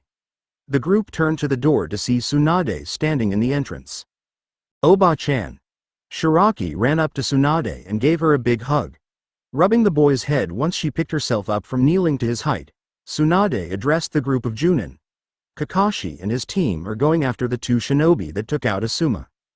What? Cough. Senzairu regained himself then spoke. Mother, why did you let them leave? No choice, and they would have left regardless. Shikamaru seems certain he can neutralize at least 2 members, and maybe he can. Time will tell. Our main focus is the village. Senzairu, how are you feeling? Not good. Pain is definitely a tough opponent, but he isn't unbeatable. I can probably beat him, since I know his secret, but if he's a brilliant shinobi then he has prepared for me in case we meet again in battle. In any event, I will be better probably by tomorrow. Senzairu revealed his left arm to show the tribal phoenix tattoo. The glow is evidence that I am being healed. I can feel my chakra being out of whack, but the healing powers of the phoenix are correcting this matter. Tucson, you will be all healed by tomorrow? That is amazing. I can't wait till I get older. I'm going to have the phoenix contract just like you. That way I can protect Konoha-chan and the village. Senzairu laughed but coughed soon after. This prompted Yugo to move to his side. Holding his hand up to inform her that he was okay, he continued. Well son, it's not easy to get this contract. It takes hard work. But in any event, where is Sasuke? He's in here as well, sensei. Makinu stated. It seems that Madara confronted Sasuke. He removed Sasuke's curse seal. Okay, what's the bad news? Obviously the curse seal was not good for him. Removing that was a good thing. Tsunade spoke once more. The bad news is Sasuke is losing his sight and he is getting ill. Damn. We need Sasuke's abilities. Well, all isn't lost. A smile formed on Senzairu's face. Yugo was curious. What do you mean? I mean we have Ranpu, Akuru, Hanabi, Makinu, Futeki, Makinu, and Konohamaru. Let's not forget the other nations and their young talent. The top shinobi of the world may be Mia, but we still have the youth. Tsunade shook her head. They are not ready. Naruto, Safaya, Cowan, Sasuke, and you are still the key. According to reports I've received from Light, Naruto took on both Danzo and Kumoko with little effort on his part. Safaya fought 2 Akatsuki members evenly without aid. Cowan forced Zetsu to flee. And Sasuke made short work of God's angel. I understand, mother, but everyone you mentioned is out of action. We have to make alternative plans. In any event, I will put forth my plan when I fully recover. I trust Shikamaru and Kakashi will return with good news. That being the case, we have to prepare for the other members. Senzairu stated. One of Tsunade's attendants burst in. Hokage-sama, I'm sorry to interrupt, but a contingent from the Mist, Light, Cloud, have arrived. One of the female light shinobi, Hayami I believe, is outside right now and she is demanding to see you immediately. Let her in. Where is the rest of the guest? They're at the conference hall waiting for you, Hokage-sama. Inform my guest that I will be with them shortly. 20 minutes. The attendant nodded and motioned for Hayami to come forth. Hayami entered the room. Tsunade-sama, it's good to see you again. I'm sure you've gotten word about Nissan? Yes, the fool shouldn't have battled them alone. Tsunade said with a hint of anger in her voice. Naruto didn't fight alone. I fought with him. We had them right where we wanted them, but they used a jutsu that sucked Naruto into a void. If Akatsuki got Naruto, we have to stop them immediately. Senzairu spoke. Hayami, the goal is to find Akatsuki. Doing so we will be able to locate Naruto and the others, I'm sure. It sucks though. Akatsuki has Naruto, which means they probably have Heaven's Blade as well. Actually, Heaven's Blade is with me. Before Nissan got sucked into the void, he threw me the sword. Makinu jumped in. Then that means Naruto is. Hayami lowered her head and gave a slight shake. I don't know. A weird light came from the sword that blew Nissan into the portal and knocked me unconscious. I have no idea what that means. Senzairu spoke. Maybe Shinji does. After all, who knows more about the sword than him? Cousin Hayami to find that answer. No, my goal is to find Naruto ni as soon as I can. I already lost a day. Hayami, we will discuss this in the meeting. Senzairu, I will be back to check on you later. Shishi-chan grandma will get you later. Everyone else, take care and prepare wisely. Hayami, follow me. Tsunade exited the room with Hayami in tow. Senzairu looked at his former genin squad. All of which nodded, knowing full well what their sensei wanted them to do. The group disappearing in a cloud of smoke. Okay, now it's time to see what courses of action is being planned. I will rejoin the fray once I get healed. Senzairu laid back with one thought on his mind, Akatsuki. Hospital corridor, Hayami, who was standing next to Tsunade, the girl who was only an inch shorter than the Hokage, looked at Tsunade. Tsunade-sama, who did that to Senzairu-kun? The same guy who killed Jiraiya. Pain. Tsunade said the last part with malice in her voice. Hayami looked down as to try and comprehend how strong Pain was. Looking up, what about Sasuke-san? He's currently on the first floor recovering from his battle. He's unconscious though. Tsunade informed the girl. Can I see him? Tsunade nodded. Come, I will lead you to his room? Hayami followed as Tsunade led the way. 5 minutes later, Sasuke's room. Tsunade and Hayami entered the room only to see no one there. Tsunade had expected Sakura to be there. Guess she realized there wasn't much she could do here. Hayami turned to Tsunade. Tsunade-sama, can I have a minute alone with Sasuke-san? Very well, but I can only grant you no more than 5 minutes. Tsunade informed Hayami, who nodded understanding. Tsunade stepped outside, leaving the two alone. When she was gone, Hayami turned to Sasuke. Sasuke-ni, how could you let this happen? You and Naruto-ni are the two strongest people I know. I was careless. Hayami's eyes widened when she got a response. Walking up closer, she was looking up close to Sasuke. The Uchiha continued. My ancestor, Uchiha Madara, did this. Akatsuki is powerful. Sasuke, Naruto-ni, cutting the girl off. Naruto was captured, I know. Don't worry, I already have a plan in the works. Tell me, Hayami, did a shinobi from Mist with a meet clever type sword come along with the contingent from Mist? Coming to think of it, I did see someone like that. Why? So Suigetsu did come along. This saves me time. Sasuke glanced at Hayami while sitting up. I'm going after Uchiha Madara.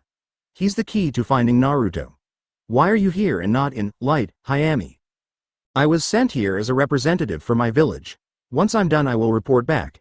As for you, Sasuke-ni, you seem to be very weak. Sasuke's smile caused the young girl to be confused. My body is recovering. I am weak, but Madara doesn't realize how much he has aided me. The curse seal has plagued me since I was 12, and I have been trying to get rid of it since. It has been a great source of strength, but an even greater source of weakness. Now that it's gone, I will be able to use the Mangekyo to its fullest capability. I won't be able to, but not for long. My eyes are getting worse and my body needs to recuperate now that the seal is gone. I have something in mind, but it will shorten my lifespan, but it's of no consequence. I will have reversed the damage of the Heaven's Seal. Itachi, who was weakened by the Mangekyo over time, still demonstrated the power that it brings even in a weakened state. That being said, I've long surpassed my brother, and with the seal gone, my power is going to be even greater. But the power won't last if I don't do something about these eyes. Sasuke turned to the girl. Hayami, focus on your mission. I will look for Naruto. Better yet, I will find him. I have the resources. Prepare for what's to come, because this certainly wasn't the last of Akatsuki. So, Heaven's Blade is my only concern. I can't let it fall into Akatsuki's grasp. It won't, because I have it, Hayami informed Sasuke, whose eyebrow rose slightly. So they will be after Hayami. She's in more danger than she knows, but if I can find Madara and end this, she will have nothing to worry about. Why am I worrying about her? Naruto and Shinji trained her well. Hayami will be fine. Hayami, the girl cut Sasuke off. Don't worry, Sasuke, I will be okay. I won't do anything stupid, I promise. That's not what I was going to say. I was going to say Akatsuki going to come for you. Be prepared for what's to come. You are strong and I have no doubt you can handle yourself. You should leave. Tsunade will come back soon. I won't see you for a while, so you know what you need to do. Be well. Sasuke laid back down and pretended he was out. Hayami exited the room with Tsunade leaning against the wall with her arms folded. Let's go, we have a lot to discuss. The young girl followed suit. 15 minutes later, conference room. In the fluorescent lit beige color room, that had a decent sized meeting table inside, was where all the representatives from various shinobi nations gathered. Tsunade was sitting at the head of the table with her two advisors by her side. On Tsunade's right, Hayami, Tekka, Okani representing the Inkan Jikoku, the yellow-eyed Cloud Junin. His Genin squad member Okugata Tasuki, a Junin from the rock. On her left, 4 members from the village hidden in mists. 7 swords, Mizuni, a 22-year-old female with flowing red hair and hazel-colored eyes. An outfit similar to Ino's with a 36 inches katana-style sword with rubies in the handle. Definitely the smallest sword out in the group. Next to Mizuni was Rakusa, the oldest of the 7 swords, who was dressed in the standard mist shinobi garbs. Sesue, the current wielder of Kairyu, was also present along with Suigetsu, who seemed to be uncaring about the whole meeting. Tsunade looked the group over and proceeded. I will skip all of the introductory speeches and get to the point. Akatsuki has made its move. 3 of the 5 great shinobi nations have lost their leaders and Naruto is missing as well. Jiraiya has already been eliminated and more shinobi will add to the body count if we don't do something. Jikoku addressed Tsunade. What do you suggest? Our leader believes he can crush all members who come his way, but let's face it, Naruto is stronger than Kawan-sama and even he was captured. A contingency plan needs to be implemented. What do you suggest, Tsunade? I have formed a 20 battalions consisting of 4 shinobi who are combing Fire Country for Akatsuki. The teams consist of my best shinobi who I believe can take down members if they encounter them. Suigetsu laughed. Your confidence is misplaced. 2 of your best is laid up in the hospital because they went up against Akatsuki's best. Naruto, Safaya, and Gaara have all disappeared. Let's be real, Tsunade. There are only a few shinobi in each of our villages that can stand against or even take down these guys. Where is Sasuke? Where is Senzairu? Where is Hitaki Kakashi? Isn't Sarutobi Asuma dead? And how about the rest? Tsunade spoke once more. You're absolutely right. The fact of the matter, only a few our village's top junins can deal with Akatsuki. This group is strong and they have formed a formidable army. All our villages have been hit hard by Akatsuki. They're extraordinary shinobi who could individually probably take over a small country if they saw fit. True, but they can be beaten, that much is true. Everyone turned to Hayami. Mizuni smiled at the girl. And what would a light shinobi such as you know? I've fought a member who was formerly a cloud shinobi. Sucho Kumoko. I know that I can defeat her if I take her on by myself. I also know that if Rado take her on he can defeat her as well, Hayami stated. Rado? Who the hell is that? Mizuni asked. Tasuki from the Cloud Eyes lit up. Rado? Where is he? Did you seen him? Who is Rado? Mizuni questioned again. Jikoku answered. He's the son of the former Raikage. Isu's boy. Rikusa stated. Jikoku nodded. Isu's son, how do you? Tsunade asked the lavender-haired girl. He came to our village looking for IM, but our fight was interrupted when Naruto interfered. The two fought and Naruto defeated him in a matter of seconds. Hayami informed the group. Mizuni laughed. And you expect me to believe a loser like that can take on a member of Akatsuki? Hayami turned to Mizuni. It's understandable why he lost. Nissan Hiraishin Jutsu is formidable and practically unbeatable. To be quite honest, the only member in your group who could stand a chance against it is Safaya-sama. You would fall just as quickly. Mizuni narrowed her eyes. You little bitch. Sesue placed a hand on her shoulder. Mizuni calmed down. Tsunade continued her gaze at Hayami. Hayami, do you really believe you can defeat Kumoko? I don't believe, I know it for a fact. Akatsuki is strong, that much is certain, but they aren't unbeatable. I do believe we were caught off guard, and now that we know what to expect, taking them on again will turn out different. Where are Shikamaru and Konohamaru? Hayami stated. Shikamaru, he went after Asuma's killer. Konohamaru? Hayami asked again. He did the same, but he went by himself. At least Shikamaru is with Kakashi, Lee, Ino, Choji, and Hanabi. A rock shinobi spoke. So a small contingent was formed, but that's 6 shinobi, not 4 as you stated. I didn't send them, they went on their own, and Shikamaru is not a leaf shinobi. I wouldn't have let them go, but I couldn't stop them. They did what they wanted, but I do believe in Shikamaru and Kakashi. Well, Akatsuki will be down 2 members, that mean we will have only 8 to worry about? Tasuki stated. 9, but that's another story. None of our shinobi can take him, and I'm afraid there are only 2 shinobi on this planet that stands a chance against him. Uchiha Madara. Hayami words cause all to focus on her. Suigetsu yelled. Uchiha. Sasuke is the only Uchiha alive, didn't he kill Itachi? Yes, but Madara is the true leader of Akatsuki. Not even I have the power to defeat him. Sasuke being an Uchiha and Naruto wielding Heaven's Blade makes them the only 2 people who can defeat him. Currently Uchiha Sasuke is in the hospital because of Madara, and well, let's just say Madara and Pain are not easy to address. We will have to deal with them accordingly. 2 unbeatable opponents. Sounds like fun. Rikusa shook his head at Mizuni's statement. Looking at Tsunade. Rikusa, so how do you suggest we proceed? We need to work together. Gather intel. Only our best should do battle with Akatsuki members. Anyone else is just suicide. I don't know how you will proceed or conduct the moves in your villages. All I know is that an alert needs to be sent out once spotted. Once that is done, We will send out a team to that location and our teams will work together to take down their members. So you're saying, for instances, an Akatsuki is spotted in Lightning Country, a order of alert is to be issued and a team from Mist, Light, Suna, Konoha, and any other villages nearby is to converge on the area? Yes. It's the best plan we have now. What about searching for Naruto, Gaara, Asado, and Safaya? Hayami stood up and yelled out. Tsunade closed her eyes, slowly opening them and looking at the girl. Our goal is to stop Akatsuki before they can take the tailed beasts. Focusing on looking for Naruto and the others might be a waste of time, and we need to focus all of our time and resources on stopping this group ASAP. I'm sorry, Hayami. So we are going to abandon them?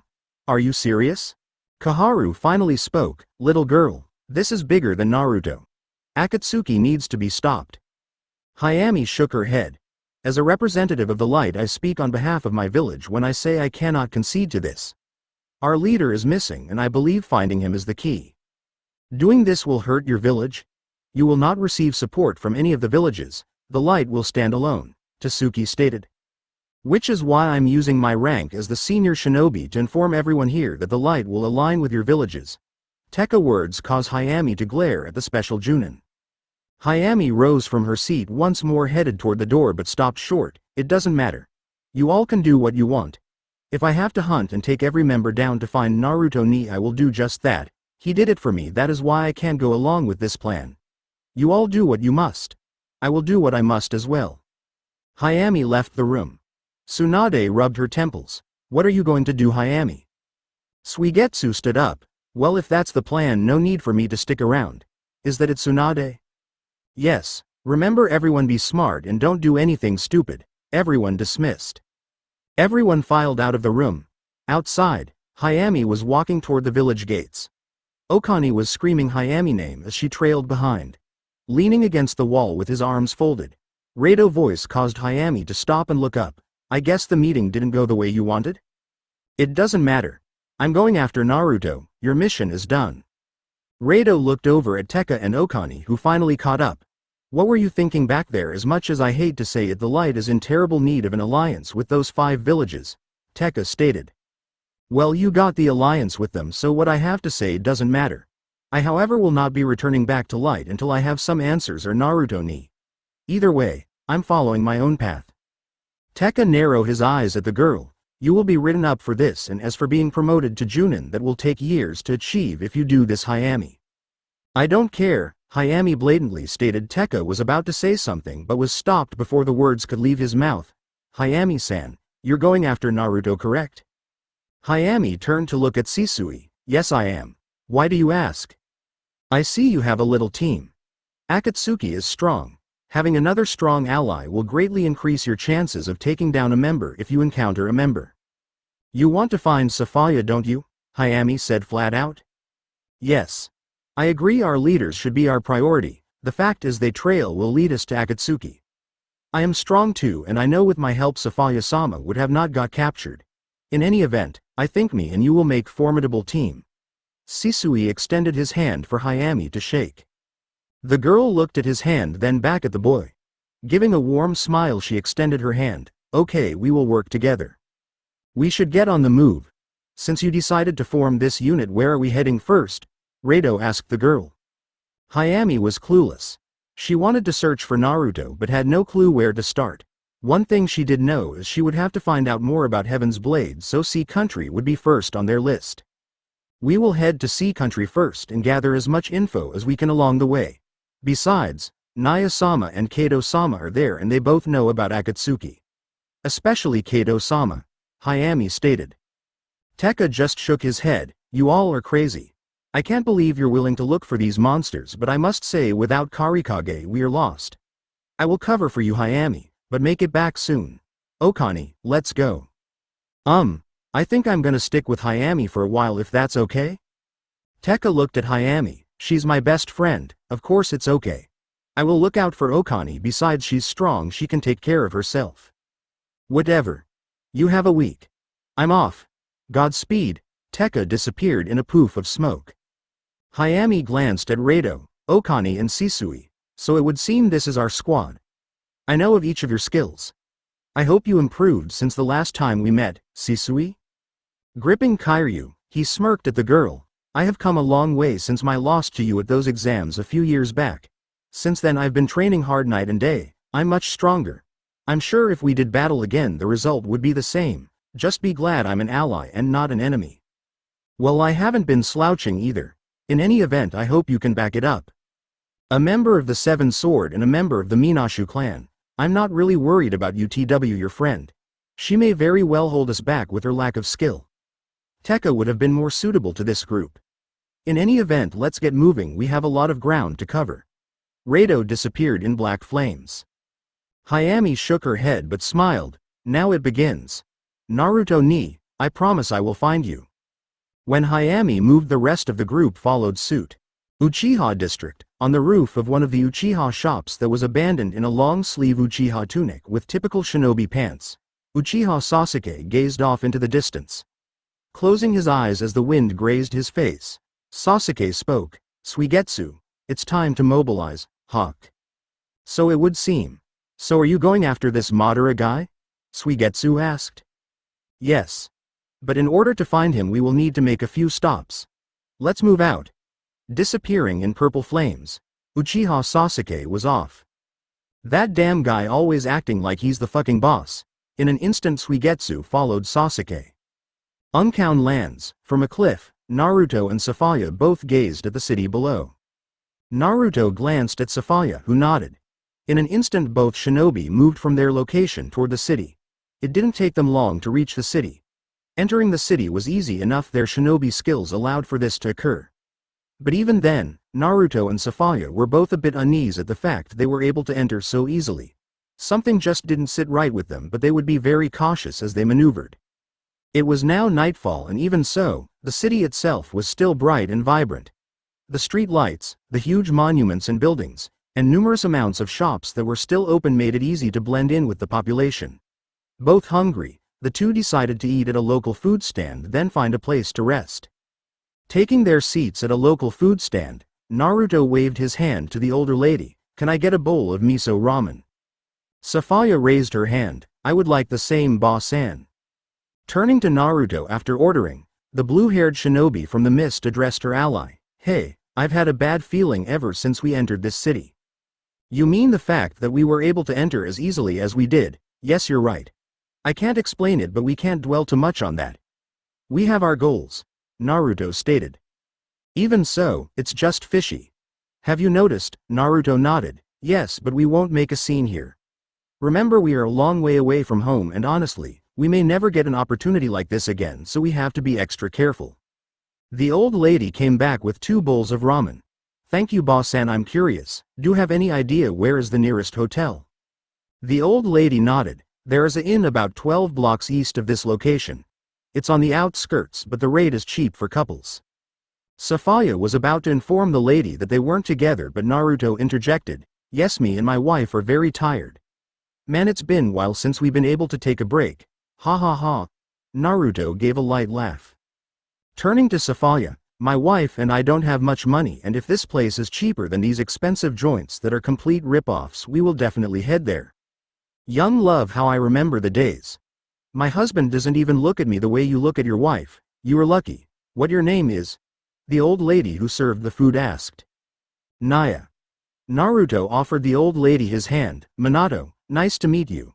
This was one hell of a dish, lady, but we really need to get going. Naya-chan, let's go. Safaya grabbed his hand. Let's go, Minato-kun. Both waved to the lady as they left. Sitting at the very end of the table, green eyes followed them. Standing up, the old lady addressed the young man. Mayonaka, what's the matter? Shaking his head, it's nothing, thanks for the meal. The outskirts of town, Naruto and Safaya were still holding hands. Safaya closed her eyes. Naruto, you can let go my hand now. Sorry about that. In any event, we have company. Both stopped and turned around to see a dark-skinned man with short black hair, who had to be their age but looked slightly younger, sporting an outfit similar to that of most shinobi wear. His green eyes fiercely gazed at Naruto and Safaya. Finally cracking a smile, I knew you two would come. Uzumaki Naruto and Saichi Safaya. Naruto eyes narrowed. Who the hell are you and how do you know who we are? Fading from view, this caused Naruto great surprise. In defensive position with the sword resting over his right shoulder blade, Naruto blocked the kunai. Jumping out of his body, Mayanaka went to attack Safia. Safia just shifted her eyes as the kunai came toward her chest, but the kunai was stopped by Naruto's blade. Naruto, who was in front of Safia, smiled at Mayanaka. To create a clone that fast in battle is impressive, but I'm your opponent. Mayanaka smiled, so the rumors were true. Uzumaki Naruto, you are definitely the one. Using his kunai, Mayanaka forced Naruto about 20 feet back. Sheathing his kunai, the young shinobi bowed. I apologize, but I had to test your strength for myself. I am Senkei Mayanaka, and the two of you are going to aid me in my quest. Aid you? What if we refuse? Safaya asked. Then I will reveal you to the shinobi of the dawn and the two of you will never leave this place. Make no mistake, I am not a friend. We both have similar goals and it is to that end you will help me and I will help you in exchange. Naruto placed his sword in its scarab on his back. What is your quest, Mayanaka? The same as yours, the complete and utter annihilation of Akatsuki. This caused both Naruto and Safaya to raise an eyebrow. It seems you two are shocked. Believe it or not, half of the shinobi here are against Akatsuki.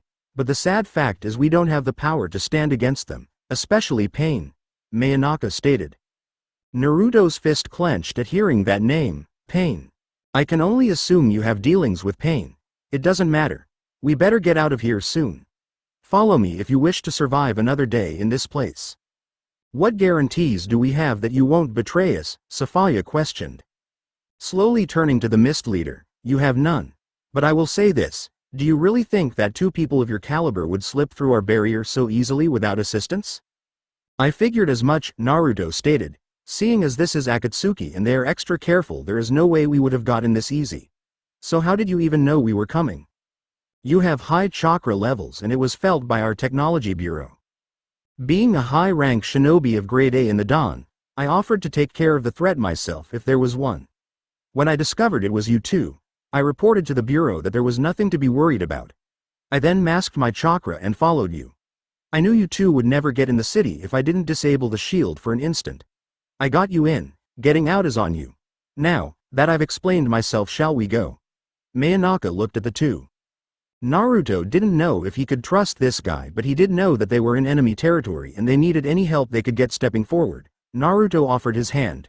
You want to take down Akatsuki and so do we. So until Akatsuki falls you are my ally and I am yours. Now, tell us everything you know. Mayanaka smiled. First, let's get out of here. Follow me. Disappearing or rather moving at speed normal eyes couldn't follow. Naruto and Safaya took off after the shinobi. 2 days later, location unknown. Standing on the hands of the reconstructed statue, all members of Akatsuki was present. Pain, who was using his jutsu to perform astro projection, continued as the One-Tails was being sucked out of Gaara. The last of the chakra was sucked out of Gaara, his body dropped to the ground. The One-Tails has been extracted, that gives us 5 of the tailed beasts. Let's extract the 4-tail beast. Kakuzu and Hidan, it seems you guys are being tracked. I will let you go to take care of your would-be trackers. We will finish up here. Hell fucking yeah. We get to fight dipshits. Who's tracking us? Pain glanced over Kakashi, Nara Shikamaru, Hyuga Hanabi, Yamanaka Ino, Rock Lee, and Akamichi Choji. Be careful, Kakashi is a very formidable foe and someone who can get our way. Kakuzu nodded. We won't take them lightly. Fucking speak for yourself, loser. I'm going to offer them to fucking Jashin. All of them bastards. Kumoko glanced over and Hidan. I hope they kill your dumb ass. Hidan pointed at Kumoko. Shut up, you ugly bitch. You had one task and you couldn't even complete that. For someone who wants to kill Naruto, you couldn't even do that, fucking loser. Hisui shook his head. You two act like children. Fuck off, Hisui-chan. You failed too, loser. So much for the great Hisui. Ha ha ha, what a fucking joke all of you are. Hey Pain. You need to send me to catch Naruto and Safaya. At least if you had, we would have all the tail beasts right now. That's it. After I kill these bastards I will go find Naruto, Safaya, and Conan and bring them back here. Hisui spoke once more. It's sad that you can't see your true strength level. To be blunt, Hidan, You are weak. Akatsuki, if you haven't noticed, matches its members based on strength and how we complement one another. Kakuzu makes up for what you lack, and that's strength and brains. It is the same with Kumoko and Danzo. The sad reality is you two are the weakest members of this organization. Kumoko didn't like that statement. Hisui, the two of you can get stronger, but you're both blind to the fact of your position in this organization. I clearly understand I'm not the strongest, but I do understand my role. We each have one. Accept it and focus on achieving our goals. You going after Naruto or Sasuke, what would that accomplish for you? What are you trying to prove? All you would be doing is offering your life, and we would take a step back from achieving our goals. Hisui's speech caused everyone to be quiet. Hidan let out a laugh. Fuck you, loser. I'm going to do what I feel like. Don't give me that sappy ass speech. You're the weak one. I'm immortal, I can't be killed, ha ha ha ha. Fubuki laughed, but you still can be neutralized. Your reckless ways are going to get you killed, Hidan. Pain interrupted the group. That's enough. Hidan, Kakuzu, you are dismissed. Make sure you eliminate Kakashi and Shikamaru. Those two can present us with a problem in the future. We will eliminate them. Hidan, let's go. Kakuzu disappeared from the finger he stood atop of. Forest in Fire Country, Hidan and Kakuzu, who were sitting on a rock, broke the jutsu. Kakuzu looked over at Hidan, who slowly opened his eyes. The enemy seems to be closing in on us. Let's get moving. Fuck that. I'm not running from some bitch-ass shinobi. We're not running, we're just leaving this spot. I prefer to fight in a different location. Hidan, you will get to crush them, that I promise. Let's move from this location. Hidan sighed. Okay Kakuzu, but I want to kill that pineapple-haired bastard. Don't interfere with that. I don't care who else you kill. Whatever, I just care about Kakashi. He is definitely worth some money.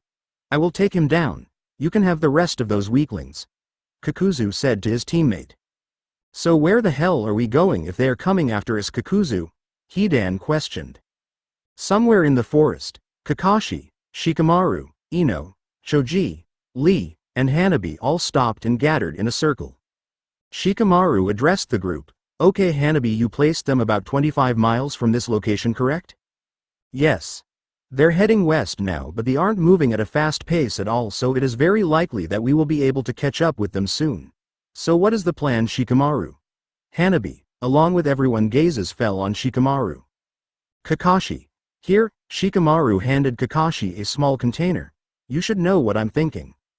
Kakashi nodded. Very smart maneuver, Shikamaru. That part is taken care of. How will we engage the enemy? I will be the first to attack. Kakashi, you all will be on standby.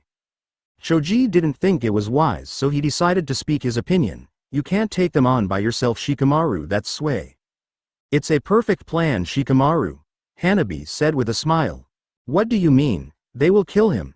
Hanabi turned to Choji. You don't get it, do you? Shikamaru is the perfect person to lead off. His cage main jutsu can trap the enemy. That being the case, it will be much easier on us, don't you think? Ino smiled. Shikamaru, you're a genius, but you're still a lazy ass. Shikamaru stood up with a serious look in his eyes. I don't have time for laziness. My laziness got Asuma killed. I will not allow anyone that fight at my side to die. Kakashi stood up. This signaled everyone to rise. The legendary Konoha Junin looked into the eyes of each shinobi who came along. Make no mistake, we are in the fight of our lives against probably two of the most dangerous Akatsuki members. I kid you not, they're considered immortals. Rock Lee punched his fist. We proved that immortals can bleed. If they truly are immortal, then I would like to go further and see how far we can push them, cause honestly, I think that these two can be killed. Hanabi smirked. Immortal, don't make me laugh. We will see those labeled as immortals can die, otherwise we should have let them kill us back in the village. Enough. Let's go and show these immortal wannabes who we are and what we are capable. Let's go. Shikamaru and the group took off towards Hidan and Kakuzu location. With Hayami in the front using her Byakugan to lead the way, the group continued their course toward the two Akatsuki members. Forest. Standing by a little ravine, gather up water in his and taken a sip, Konohamaru rose from his crouching position. The outfit was no longer that of the standard Leaf Junin. The young shinobi sported a blue track suit similar to Naruto's with his long scarf wrapped around his neck. Looking off in the distance, I can feel I'm getting closer. Konohamaru knelt down and touched the ground. With his eyes closed, it was as if he was trying to hear something. Slowly opening up his eyes, Konohamaru rose to his feet. He didn't know how long it would take, but he knew that he wasn't returning back to Konoha without bringing the guys who killed his uncle to justice. Looking at his right hand that was mildly bandaged, Konohamaru made a fist. Using his speed, the shinobi ran through the forest before taking to the trees.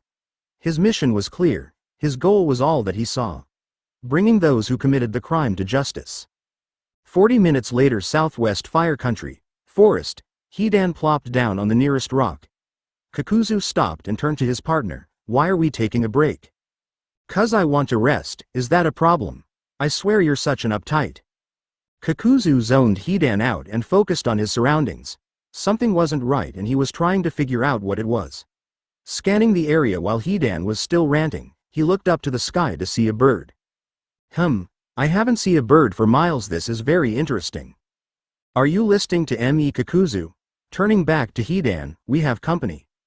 Looking toward the sky once more, both Kakuzu and Hidan saw Shikamaru with 2 kunai in his hand. Quickly, he launched the kunai his targets, who jumped out of the way, avoiding the kunai. Landing opposite sides from one another, both rose from their crouching positions to look at the shinobi who landed in the middle of them. "Point his scythe at Shikamaru. You're the bastard that used that shadow jutsu on me. Too bad it won't work a second time. You're so fucking dead." Shikamaru, with a serious expression on his face, glanced at both Hidan and Kakuzu. "You're an idiot. Hitting you with the kunai was never my objective." Realizing what he meant, Kakuzu yelled out, "Hidan, get out of the way." Too late. Cage main success. Hidan tried to move but couldn't. Slightly panicking, "Kakuzu, get me the fuck out of this." Kakuzu found that he couldn't move either. "Shit, I'm caught too, but how? You don't mean?" Shikamaru seen the look in Kakuzu's eyes. "Chakra kunais are really something amazing. You two are trapped. This time you will not be ganned." Kakuzu were trapped sitting ducks. Shikamaru knew this was the quiet before the storm. "The first move goes to Leaf. Let's see how this shogi match plays out this time around." Hidan smiled. The boy is a genius to think so far ahead. But not matter far ahead you think you are, there is always a roadblock. "Well done, Shikamaru, but I'm afraid you played your hand too early." Whether what Kakuzu said was true, it was definitely going to be interesting. The end. I hope you enjoyed this episode. Remember to subscribe and like this video. See you in the next part.